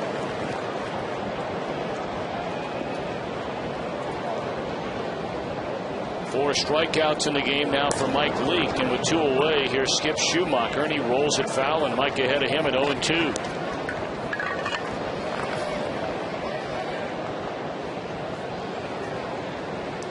Leake closing in on 100 pitches in the game. And the Reds, right from the very beginning of this season, are very much monitoring how much Mike Leake pitches. Number of pitches, number of innings. His first year as a pro. 6 innings in the book for Leake. He has allowed just 2 runs to the Cardinals. Enough to remember it. Who'd you think would win? Bobby Riggs or Billie Jean King? Text 1 or 2 to 37664. Who'd you think would win? I thought Bobby Riggs would wipe the court with her. Really? Yes. Or was I surprised? Now, were you old enough to remember that at all? Vaguely. And, you know, I didn't follow it much, but the bottom line was I didn't think there was any way in the world some guy 60-something years old was going to beat a woman or 55, whatever he was. I thought he was older than that, but I think he was only 55. I thought he was over 60. But the point being, I didn't think there was any way in the world some guy 55, 60, 65 years old was going to beat some 22-year-old. That's right. That's exactly right. Well, I can't play tennis. Joey Votto, boy, he's having a rough time against Adam Wainwright. 0 for 3, and he struck out twice.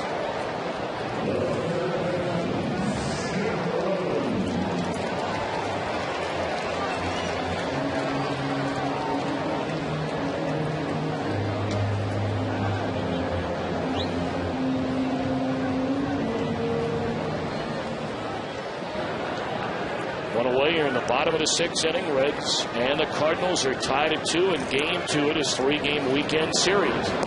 Scott Rowland did not like a called third strike from the home plate umpire Rob Drake his last time up in the 4th. And it was the exact same pitch that Adam Wainwright led him off with in this at-bat, which is a curveball.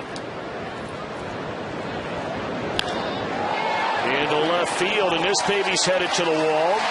This will be a 1-out double for Scotty Rowland. And the Reds have a go-ahead run at second base with 1 out in the 6th. Now, they wanted to set up the fastball, get it right inside on him, and they did. But Scott Rowland's a very good high ball hitter. If you want to get in on him, you've got to get it down underneath the hands, not above the hands. And he rolls that top hand, lines it down the left field line. And again, the Reds have a runner in scoring position. And they have a batter coming to the plate who has seen the ball very well tonight against Adam Wainwright. Jay Bruce, a single into right center field his first time up.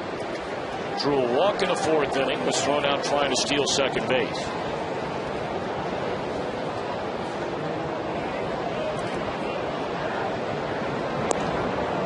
Ball 1. That is the biggest difference between Jay Bruce this year and last year, or when he was struggling last year. He used to chase that pitch almost on the first pitch every time. Much more patient now, and he'll get more and more so.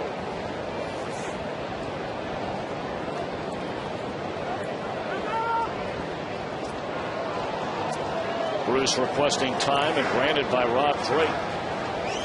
Jay out of the box and going right back in there. The Reds have not led in the entire game. Cardinals got a run in the 2nd. Reds tied in the 2nd. Cardinals a home run by Rasmus in the 3rd. And Jonny Gomes tied the game in the bottom of the 4th with a home run. And we really have much time to talk about it. What do you think of the uniforms they're wearing tonight? I like them. Yeah, I do too. Those are the ones the Reds wore in 1947. 2-0 to Jay. Borderline strike there. I don't think Bruce agreed with that call a little bit. Boy, that looked like an extremely generous strike there. Well, when it's low like that, that's the only thing that you can see from the dugout. And I guarantee you that Rob Drake is here a little barking from that Reds dugout. 2-1 to Jay Bruce. Go-ahead run is rolling out at second base. There's a strike right down the middle. And Jay must have been guessing there 2-1. Because that's a fastball right in his wheelhouse.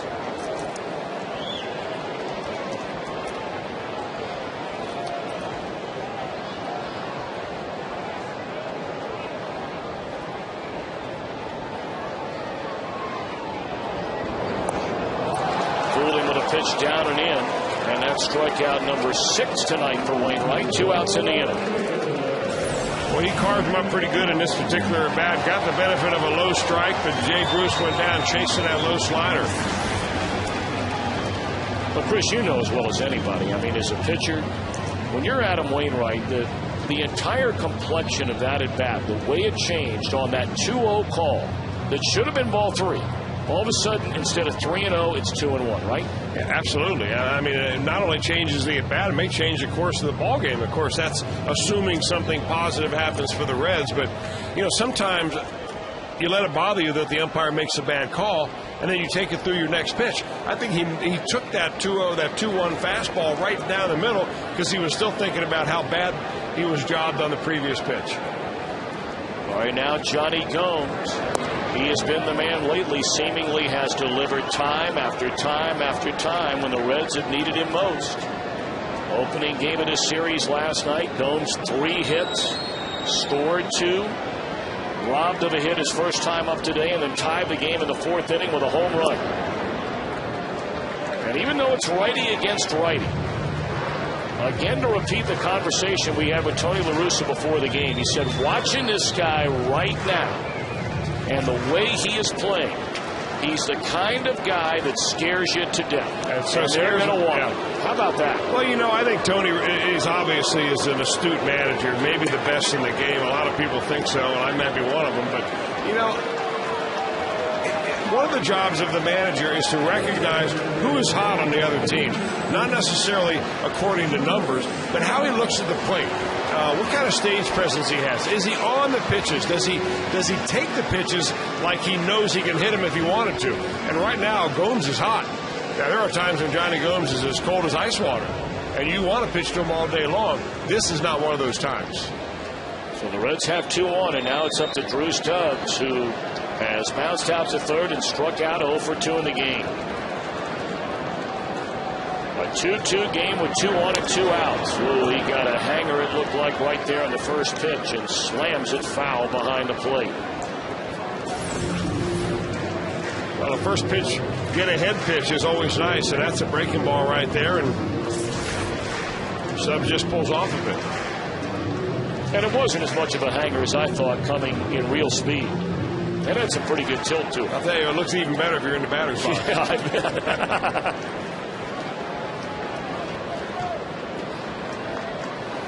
Looks awfully easy from the comfort of that leather couch in front of that big LCD screen, huh? No doubt about it. 0-1 to Stubbs. Breaking ball again, identical result. Well, he's got very quick bat inside, Drew Stubbs does, and he jumps on that high inside fastball. It was a fastball I believe he hit last night for a home run. So there are certain zones, rather than pitch to hitters' weaknesses, sometimes pitching coaches will instruct you to stay out of certain hot zones.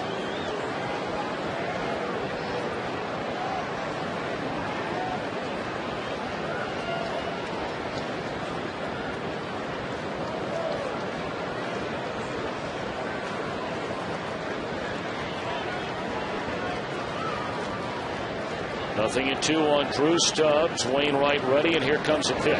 Breaking ball again, and this time Stubbs lays off of it.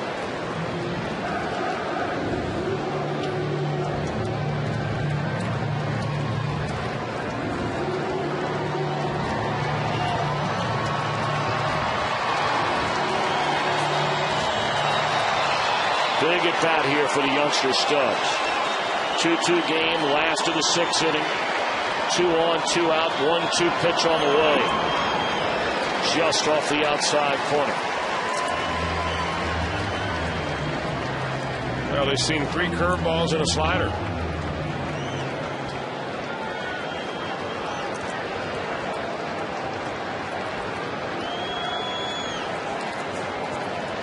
Wainwright okays his sign with Molina. Look back at Rowland. And that ball is drilled into right center field.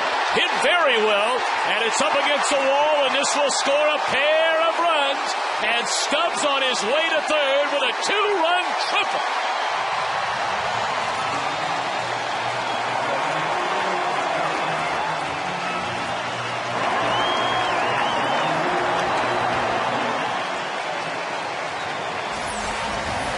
He got a slider, but this time it caught some of the plate, and boy, did he make a great adjustment. Drew Stubbs stays right on this pitch and drives it in the seam between center and right, and that'll clear the bases. So for the second night in a row, Drew Stubbs comes up big with the offense. 1 swing on the bat, drives in 2 last night, and drives in 2 again tonight. He has knocked in 5 runs in the first 2 games of this series as Drew Stubbs. Now Ramon Hernadnez. He had a 2-out RBI his first time up. It's in the air down the right field line, and Ludwig a step late. Foul ball. I don't think that Dusty Baker will probably be in much of a hurry to get Drew Stubbs back into that leadoff spot. Not the way he is providing some extra pop down here at the bottom of the lineup. And Cabrera's doing a nice job in the leadoff spot as well. Tell you one thing, those RBIs are really starting to pile up for Stubbs. I mean, this guy has now knocked in 18 runs, and you're talking about a batter who's hitting under 200. And hit for the most of the season in the number 1 hole, which you rarely get all that many chances for runs batted in. 0-1 on Hernandez. And a breaking ball misses inside. 1 ball and 1 strike. Now the Reds have action in their bullpen. Mike Leake is standing in the on-deck circle. But Arthur Rhodes has been up and throwing during this entire bottom of the 6th inning.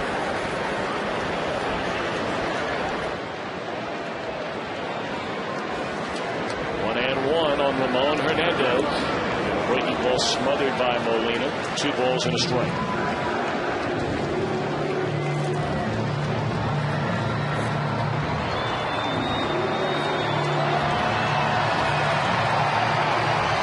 So tonight, the Cardinals elect to intentionally walk Jonny Gomes.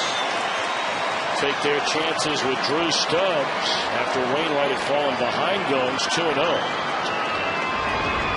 Stubbs makes him pay. Breaking ball in, 3 balls and a strike.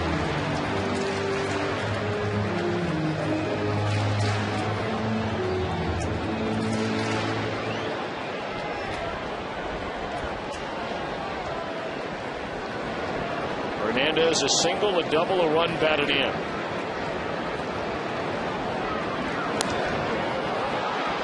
And now full count.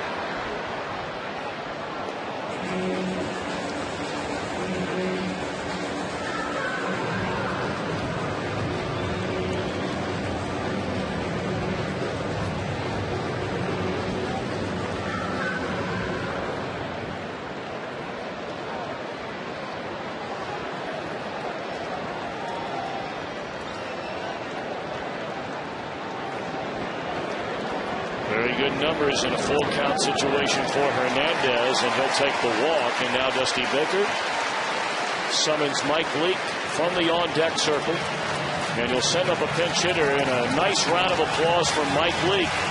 Chris Welsh, the kid, has done it again. I mean, here he is now in just his 7th professional start. And after losing last night, this is a big game tonight for the Reds, and the rookie goes 6, allows only 2. Well, right now in that dugout, none of those guys is even considering the fact that he pitched without minor league experience. They just want him to continue to contribute as a major league pitcher every 5th day.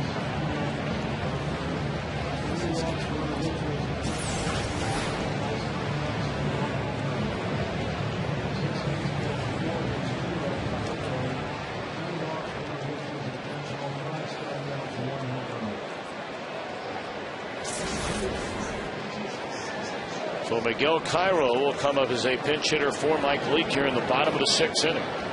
Reds have broken a 2-2 tie on a 2-out 2-run 3-base hit by Drew Stubbs. And Cairo takes a breaking ball in there, strike.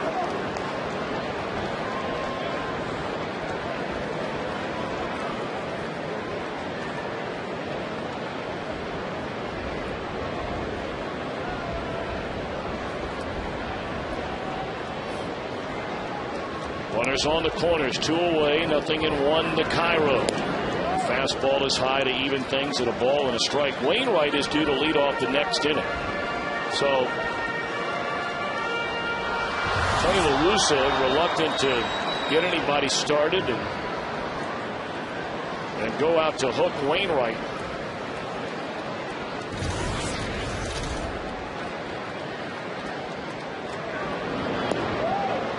Two balls and a strike.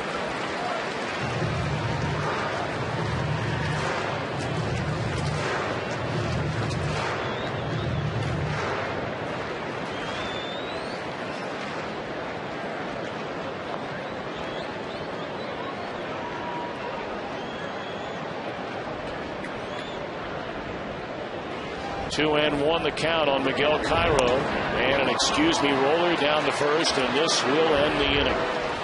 But with 2 on and 2 outs, Drew Stubbs, a 2-run triple to right at Reds.com. Or you come to the ballpark, you can cast a ballot. Vote early, vote often, vote Reds at Reds.com today.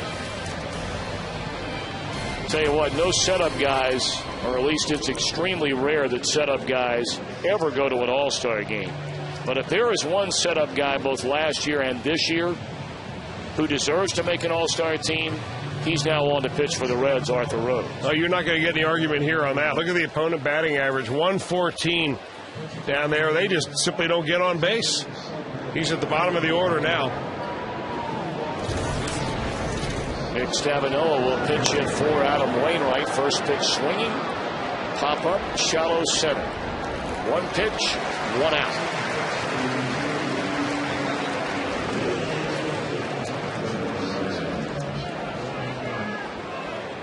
Boy, baseball is a funny game.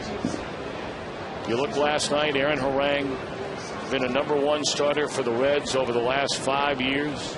He gets locked up against a rookie in Harang's home ballpark. A rookie off to a great start. And the rookie outpitched the veteran, at least on a Friday night in May last night. Tonight, one of the game's elite pitchers in Adam Wainwright going up against a Reds rookie in Mike Leake. Same result for the youngster in back-to-back games. Leake outpitches Wainwright on this Saturday night in May.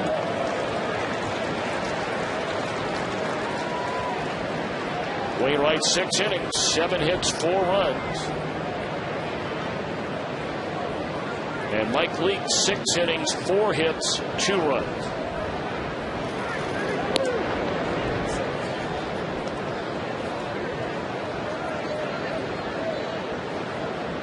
Of course, that shot made you think of David and Goliath down there in that dugout. Didn't it? Big brother, little brother. 1-2 to Brendan Ryan. Foul away. Now that's a game of baseball. You know, that 5-ounce baseball that they fire up there, those hitters don't care whether you weigh 270 or 170 or 150.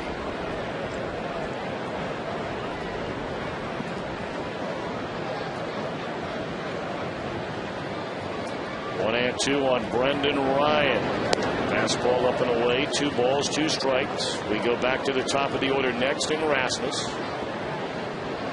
So you look at the way the final 3 innings shape up here. The 8th inning, if Rhodes is able to retire the side in order, would bring up the heart of the Cardinal order.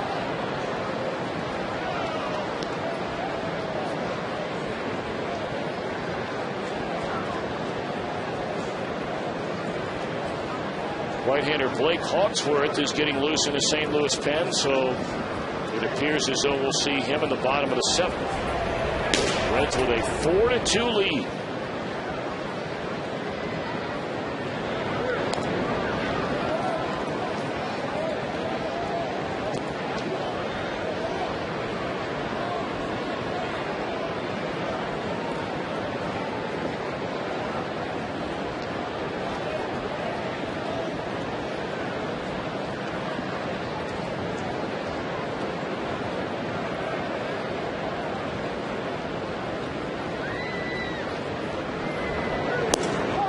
Struck him out on a fastball away. 2 up and 2 down for Rhodes. Now you set him up with a breaking ball, you get him velocitized, looking for something off speed, and then you put a sizzler on the outside corner. That's the way the Reds handled Brendan Ryan last night. Just pecked away at the outside corner, did not look good, and still has not found his groove. Hopefully he'll wait till we see the Cardinals leave town before that happens again. Here's Colby Rasmus. 1 for 3. Hit a home run to straightaway center field in the 3rd inning.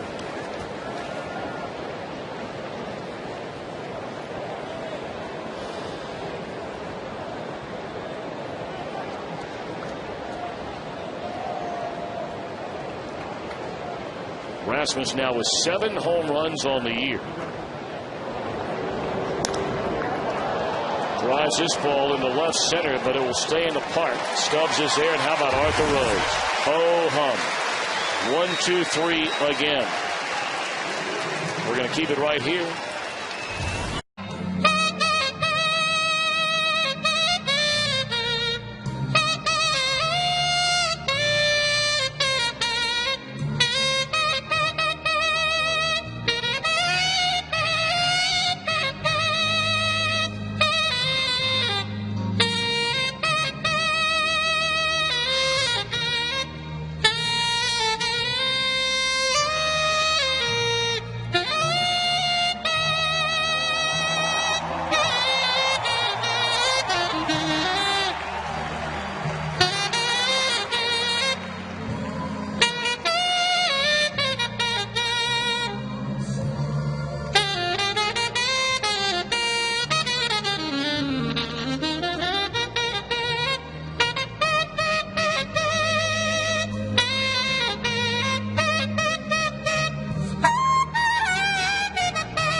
Jackson, America the Beautiful, thrilling the crowd here at Great American Ballpark. On Reds Live, brought to you by King's Honda in the King's Auto Mall. Visit King'sHondaUSA.com.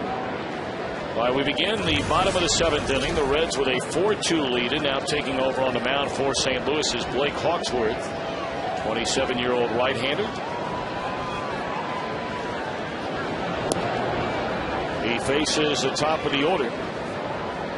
Pretty good year so far for Hawksworth. Well, following up on a pretty good year last year. His first in the major leagues. He was 4-0 with an earned run average right around 2 in 30 games for the Cardinals.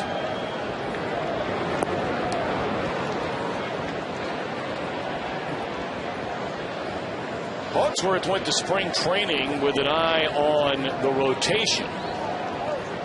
And because they had question marks in that bullpen leading up to their closer, Ryan Franklin, about 3/4 of the way through the spring, they made the decision that he would go back to the bullpen.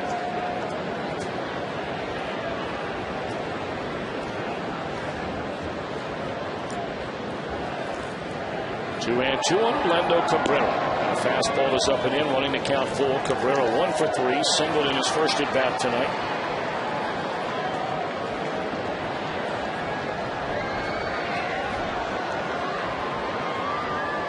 Three-two pitch. Broken bat roller down to third. And Freese slows out Cabrera.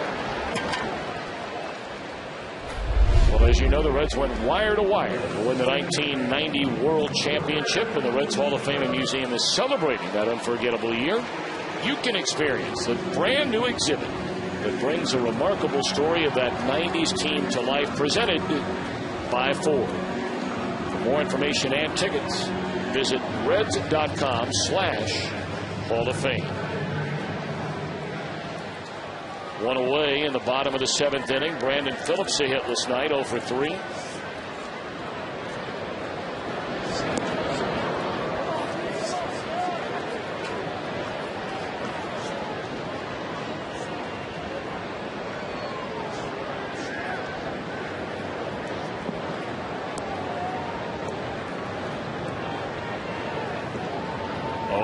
To Brandon, and a breaking ball is off the outside corner. 1 ball and 1 strike. You'll look ahead of the 8th inning. McMassett cranking it up in a hurry. The heart of the Cardinal lineup coming up, all right-handed batters: Ryan Ludwig, Albert Pujols, Matt Holliday. Very tardy swing there by Phillips. Yeah, Brandon has not really looked good the last couple of days at the plate. And hitters go in and out of this stuff all the time. Premier players go through the bad times fewer times than the mediocre players.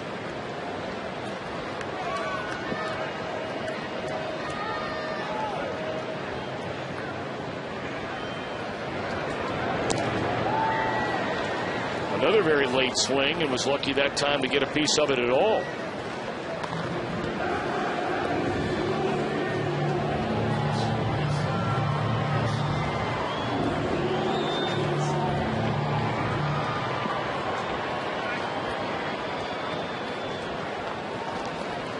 Still a ball and 2 strikes on Brandon. And we'll keep it right there.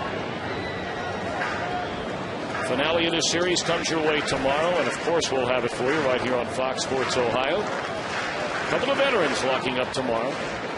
Bronson Arroyo against right-hander Brad Penny. Reds Live gets underway at 12:30. First pitch at 1:10. There are tickets available. Why not come on down? There's a one-hopper that appeared to take a bad hop over the head of David Freese, and that'll be scored a hit. So Phillips, his first hit of this series. Well, David Freese has handled the very soft stuff very nicely, but he did not get in front of that ball. He went down on that ball almost on one knee, but he kind of sidestepped it. I mean, third base has been described to me, and I've never played it, but as like a fumble in football. You knock it down, you take it off your chest, you pick it up, and you've got still plenty of time to throw the runner out. Does not pay to sidestep a ball down there at third base because it does take a crazy hop. You're looking at a guy on first. Joey Votto 0 for 3 tonight. Has struck out twice. Well, Brandon Phillips just got his first hit in the series. Joey Votto is trying to get his first hit.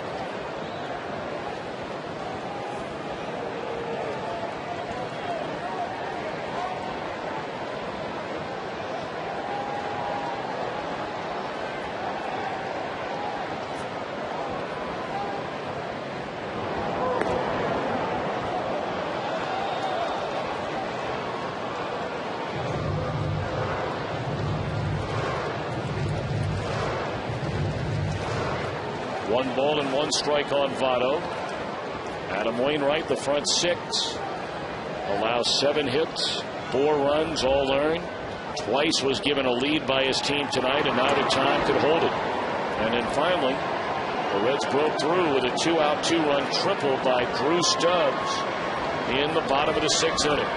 Nothing wrong with playing for a little add-on right here.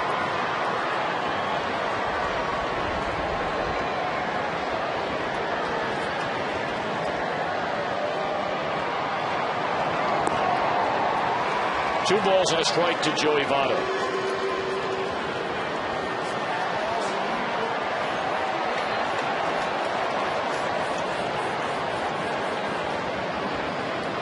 Jay Bruce and Jonny Gomes have been right in the thick of things tonight. Bruce has been on twice, scored a run. Jonny Gomes has been on twice, scored twice, and hit a game-tying home run in the 4th inning. 2-1 delivery. Fouled away by Votto.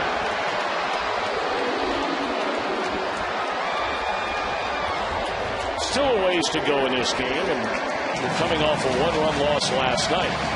But certainly a sign of encouragement is the fact that here you are playing against a very good Cardinal team and back-to-back very good starting pitchers. And while you're still hoping for your quote-unquote big guys to get it going, i.e. Phillips and Votto especially, but you're getting production from other guys in the batting room. Primarily Drew Stubbs.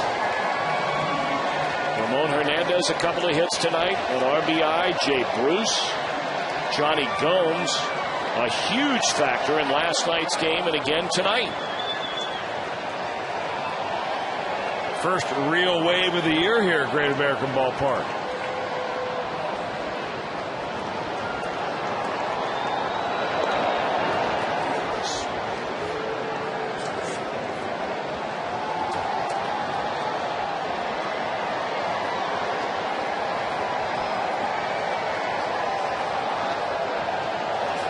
Two to Joey Votto. Hawksworth, an extended look in there. Now okays the sign with Yadier Molina. Phillips will run. Ball 4. Or is it a scoreboard wrong? I beg your pardon. That is a stolen base for Phillips. Now it's 3-2. No, it is ball 4. Yeah, Joey Votto had it wrong. Hey, he wants a hit. I don't want to walk. You're playing a wiffle ball game where you do that? I'm not taking a walk. Now, they probably pitch to you, though. Rarely ever. Especially an incredible up on the UC tennis courts in Clifton. Very late at night. They're still looking for balls that I hit up there in Clifton.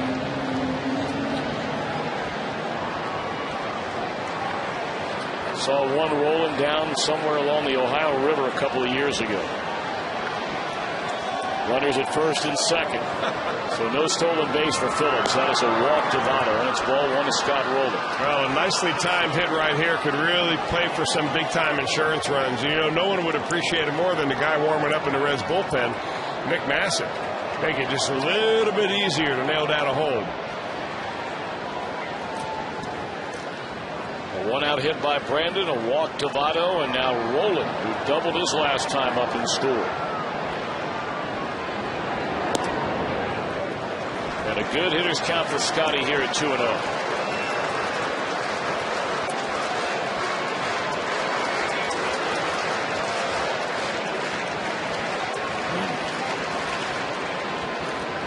Brendan Ryan started to come in to, it appeared to have a few words to try and settle down Hawksworth, and Hawksworth never turned around to look at it.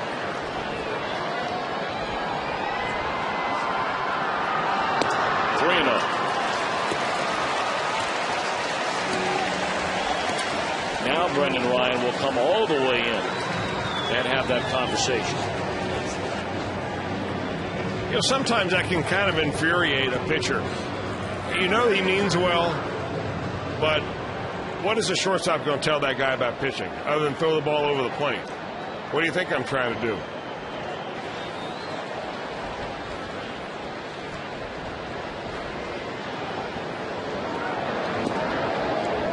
And one to Rowland.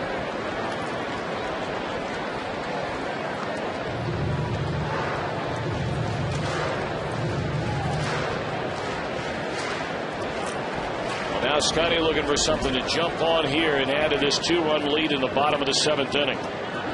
3 balls and a strike with 2 on and 1 out. Ball 4 and they're loaded.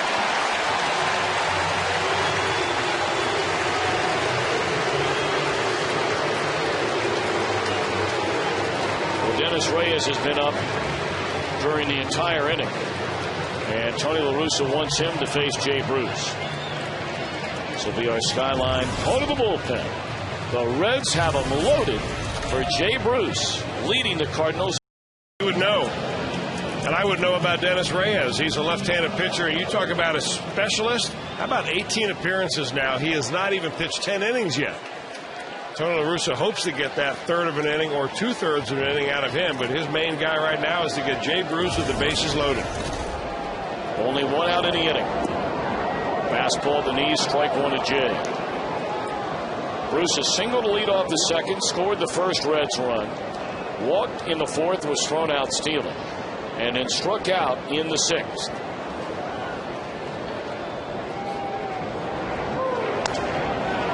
Bouncing ball here, trouble. There's one, and that's a double play. So Reyes does his job. That's what they pay him for.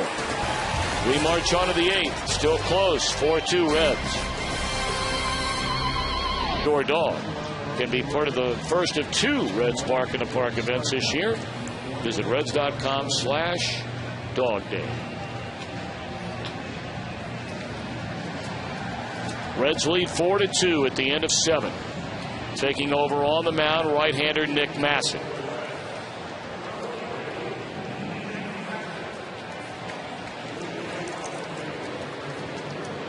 Saw Massett in the game last night. Faced Holiday, Freeze, and Molina. Got a strikeout, walked Molina, and then picked Molina off to end the inning. And he is going through not the heart, the very teeth of this Cardinal batting order. Ryan Ludwig, Albert Pujols, and Matt Holliday. There's a fastball that runs in on Ludwig. That is the 3rd time by Ludwig in 4 at-bats tonight that he has swung at the first pitch. The only at-bat he didn't, he doubled. Cardinals version of Jonny Gomes. He's up there to do some damage early in the count. especially at first pitch fastball, and he figured he would get one from Massett.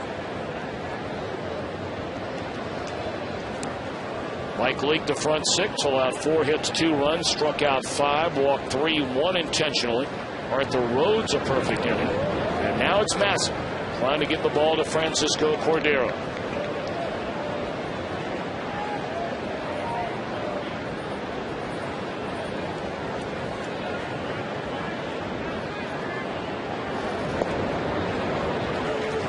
.95-mile-per-hour fastball to strike 2 to Ludwig. Yeah, on the knees, on the black. Good luck on that one.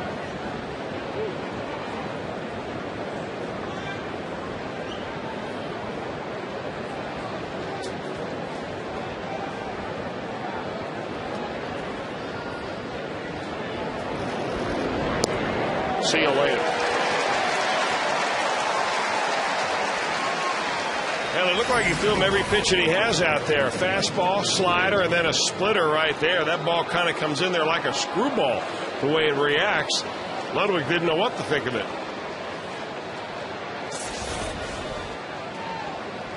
Now Albert Pujols.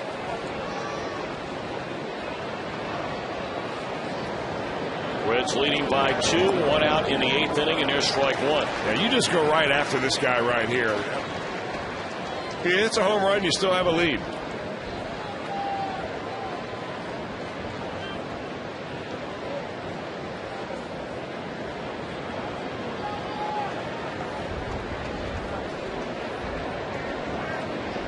May remember when the Reds were in St. Louis and Massett came in and got a big double play ball and was pumping his fist going back to the Reds dugout. Pujols apparently didn't like it much after the game.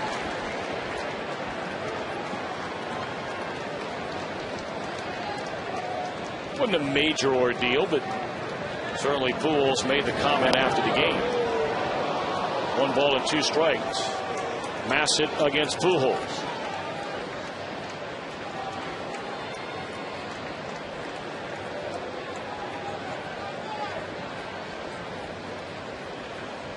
Nick trying to put him away on this 1-2 pitch. Did he go? It looked like he did. Very few umpires are going to ring up Pujols. You be the judge. Most guys are getting rung up on that.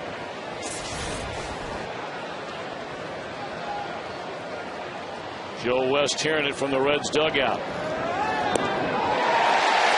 And then the home plate umpire rings him up on the next pitch.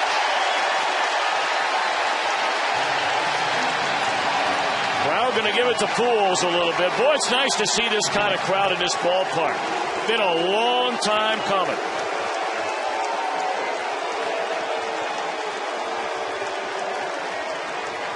Well, another splitter, and it comes in there like a screwball. It starts outside and cuts right in there on him. Albert thought that was inside all the way. I think that's a splitter. I mean, it looks like maybe he's throwing a backup slider. Well, that was 96-mile-per-hour gas on the first pitch to Holiday, and he swings through it.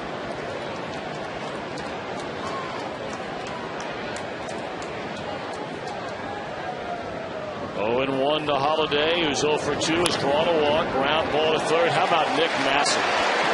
Right through Ludwig, Pujols, and Holiday. Reds come to bat in the bottom of the 8th, leading St. Louis 4-2. Big, strong guy. Might be ready for a little work on Sunday, too. Cardinals bring on their 4th pitcher of the night, following Adam Wainwright, Blake Hawksworth, and Dennis Reyes, his right-hander Jason Mott. He's pitched 4 times against the Reds. Mott has. First couple of series in the beginning of the year, gave up runs in his first 2 series against the Reds, and he's also given up runs in his last 3 games out. He can get it up there in a hurry. A converted catcher. You see real short, quick arm action on him. Just the kind of guy Jonny Gomes likes to go up there looking fastball on. 97-mile-per-hour fastball in there, strike 1 and 1 to go. Turn it up a notch. Johnny 3 hits last night. A Pair of singles, a double, stole a base, scored 2 runs. And here tonight, robbed of a hit on an outstanding play made by Freese back in the 2nd inning. With the Reds trailing 2-1, he blasted a game-tying home run to the 2nd deck in left field in the 4th inning. And then with a runner at 2nd and 2 men out, after Wainwright fell behind him 2-0, they intentionally walked Gomes and decided to test Drew Stubbs. And that was the biggest at-bat of the night.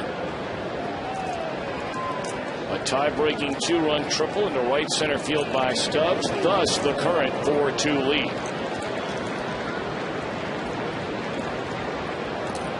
Gomes will come out of his shoes on a fastball in the strike zone here, 3-2. Holy Moses. We've watched Jonny Gomes for a year and a half. I don't think I've ever seen that of you. And I think he's shaking his head because I don't think he's seen it either. Is that a situation where he has to be, I mean, just strict guess there, right? Oh, absolutely. Man, those are the fastballs that Jonny Gomes loves.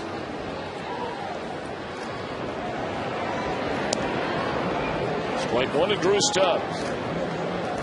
I tell you, there are a lot of things you can bet on. I would have lost a lot of money on that. It's a good thing you've learned your lesson from others and don't bet on baseball. You better believe it.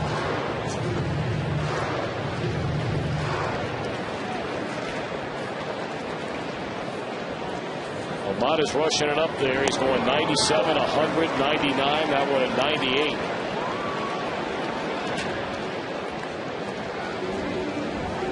All that stuff's fine and dandy when you're getting them out. But as you just said, lately, he ain't getting them out. Well, he pitched against the Astros his last time out. Pitched an inning, gave up 2 runs, including a couple of homers. Gave up runs his 2 previous outings against the Pirates and then the Phillies. If he throws 98, you may have to swing 99. And so far, that's not been a story for Gomes or Stubbs. He has struck them both out. Ball 1 to Ramon Hernadnez. A perfect night for Ramon. RBI single to left in the 2nd inning. Double to left center in the 5th. Drew a walk in the 6th. Hernandez has that batting average now up over 300. A liner caught by Schumacher to end the 8th. Here we go in the 9th. Cordero will come on to try and nail it down. Freese, Molina, Schumacher due up for same-time games. You know, the home runs are one thing, but that last hit that we showed you, that double in the right center field gap off a slider on the outside part of the plate, that shows me that he's making an adjustment now. He's keeping his front shoulder in there, his head in there, and he's going to be fine. A couple of changes for the Reds. A new left fielder replacing Jonny Gomes, a rookie Chris Heisey. And taking over on the mound, trying to nail it down for Mike Leake. Francisco Cordero, 11 of 13 so far in saved chances. 10 straight Cardinals have been retired by Reds pitching. That's a trio of Leake, Rhodes, and Massey. The last Cardinal hit was a double with 2 outs in the 5th inning by Ryan Ludwig. Well, as often is the case, the setup guy did the heavy lifting, and Massey going right through, as you said, the teeth of the order. Ludwig, Pujols, and Holiday, and you work down the order. Not quite as dangerous, but still in all, you've got to throw strikes. And that has been a problem at times so far this season for Cordero. Throwing strikes. Falls behind 2-0, comes back with a strike. Freese 1 of 3, doubled and scored the first Cardinal run back in the 2nd inning. Strike 2.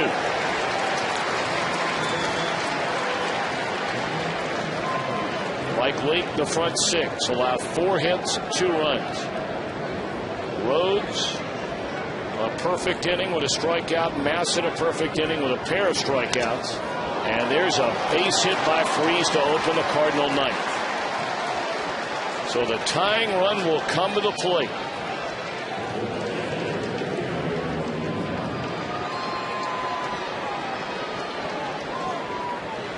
That guy's a good-looking young hitter, man. He really is. He's got a nice level swing. He had a double earlier on a ball that he was kind of fooled on from Mike Leake. Hit it down the left field line on a nice little curveball. That time he took a fastball right back through the box.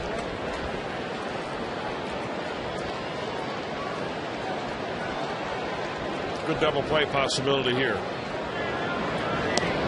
Yadier Molina's 0 for 3. Looks at a strike. He's grounded to third. Struck out swinging twice. All of his at-bats came against Mike Leake.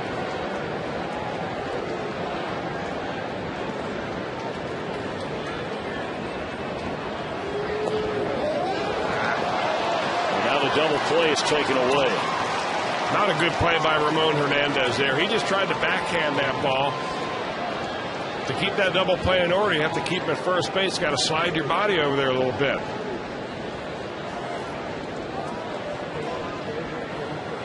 Now they're going to get together to make sure they know what sign is active with the runner on second base.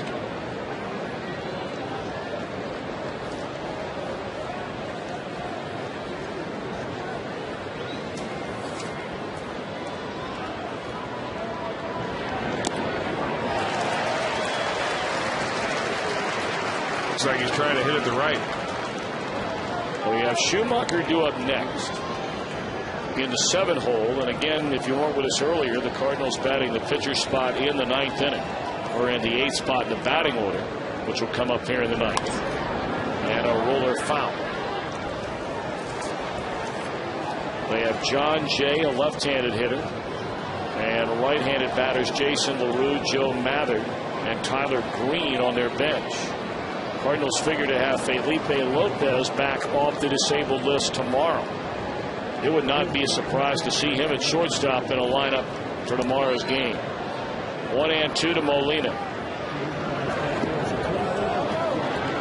Better job of blocking that pitch that time by Hernandez. I think a little better anticipation that time. Once you get one slider bounce in the dirt, it seems like that's the only place Cordero's thrown it. But you're ready for another. First one caught him by surprise.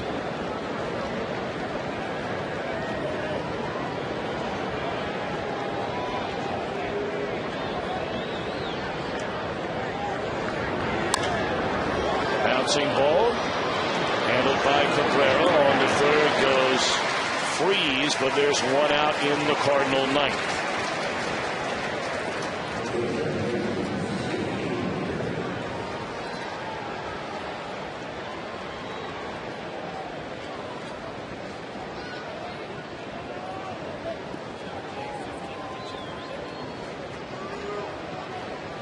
John Jay has moved into the on-deck circle, but right now it's Schumacher. Reds lead by 2 in the top of the 9th.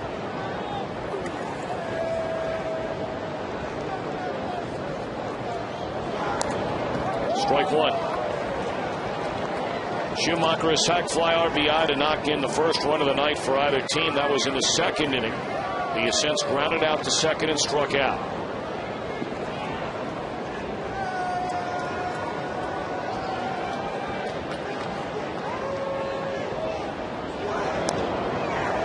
Cordero ahead of him at 0-2.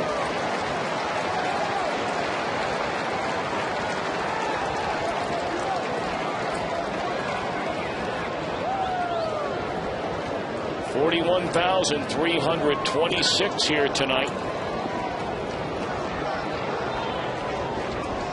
And the 0-2 on the way to Schumacher.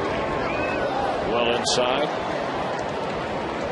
Last night, I think a lot of people around here that work for the Reds had to be disappointed by that crowd of 27,000 plus. But tonight, the Civil Rights game sold out. One more game to go in this series tomorrow. And the 1-2 is a foul ball. And again, plenty of tickets available for tomorrow. Will it be the rubber game of this 3-game series? The Outs have 2 more the Reds need to put it away with a 2-run lead here in the top of the 9th inning.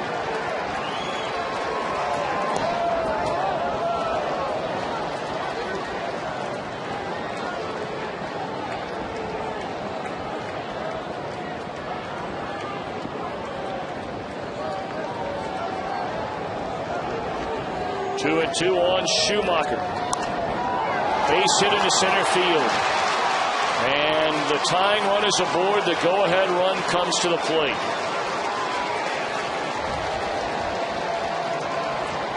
And now Orlando Cabrera going to come in and visit with Francisco Cordero.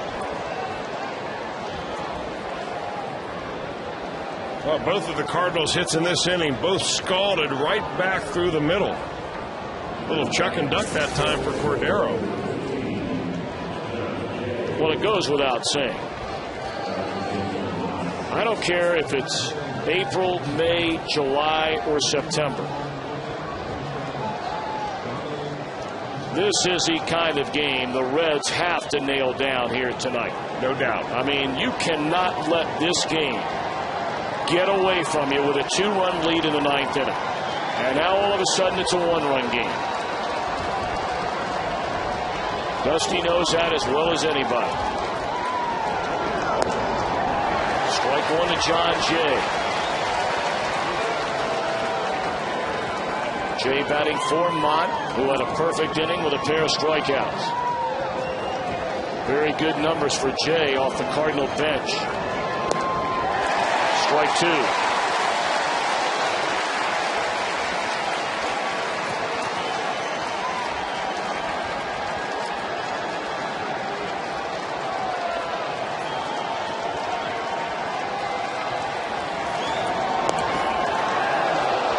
Two strikes to Jay, who has 18 at bats so far this year. You saw 10 as a pinch hitter. He does not have a home run, does not have an RBI. He has one extra base hit. That was a double.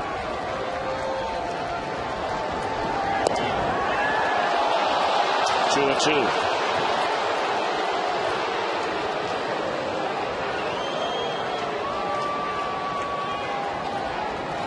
One in, one on, one out. A 1-run lead. We're in the 9th. And a 2-2 to Jay. Struck him out. Foul tipped into the mid of Hernandez. And it's almost like Francisco Cordero's reached back and found himself another gear. I mean, that last pitch at 96.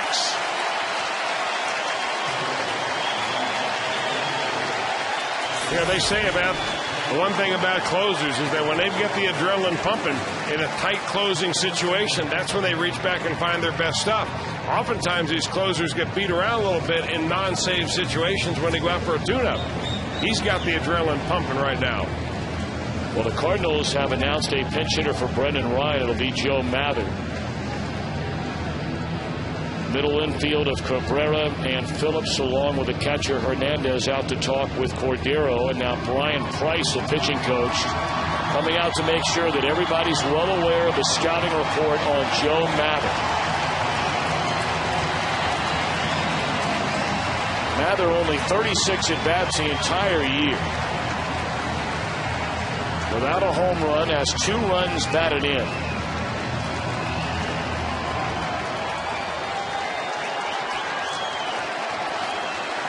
Mather very much has home run power. Not getting many at-bats with a big league club this year. And that ball is laced into left field. It'll go to the wall. Getting to it is Heisey. They're going to wave the runner. And here comes a throw by Cabrera. It's up the line. The tag. The game is over. The rookie Heisey to Cabrera. Hernandez, a beautiful athletic play at the plate. Playing it on one hop. Dives and makes the tag. And that's the way this game ends in a thrilling 4-3 win for the Reds. How about that?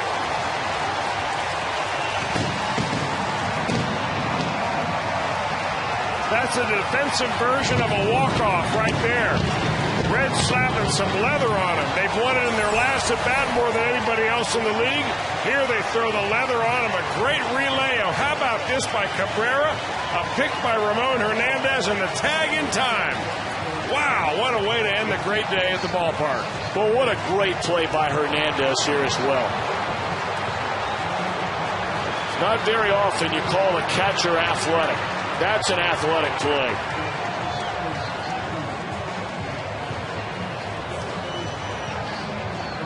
You know that guy is 1 or 2 steps away. You're fielding the ball that you know is up the line. It's on a hop. You got to play it cleanly and then dive for the tag. Reds a half game back.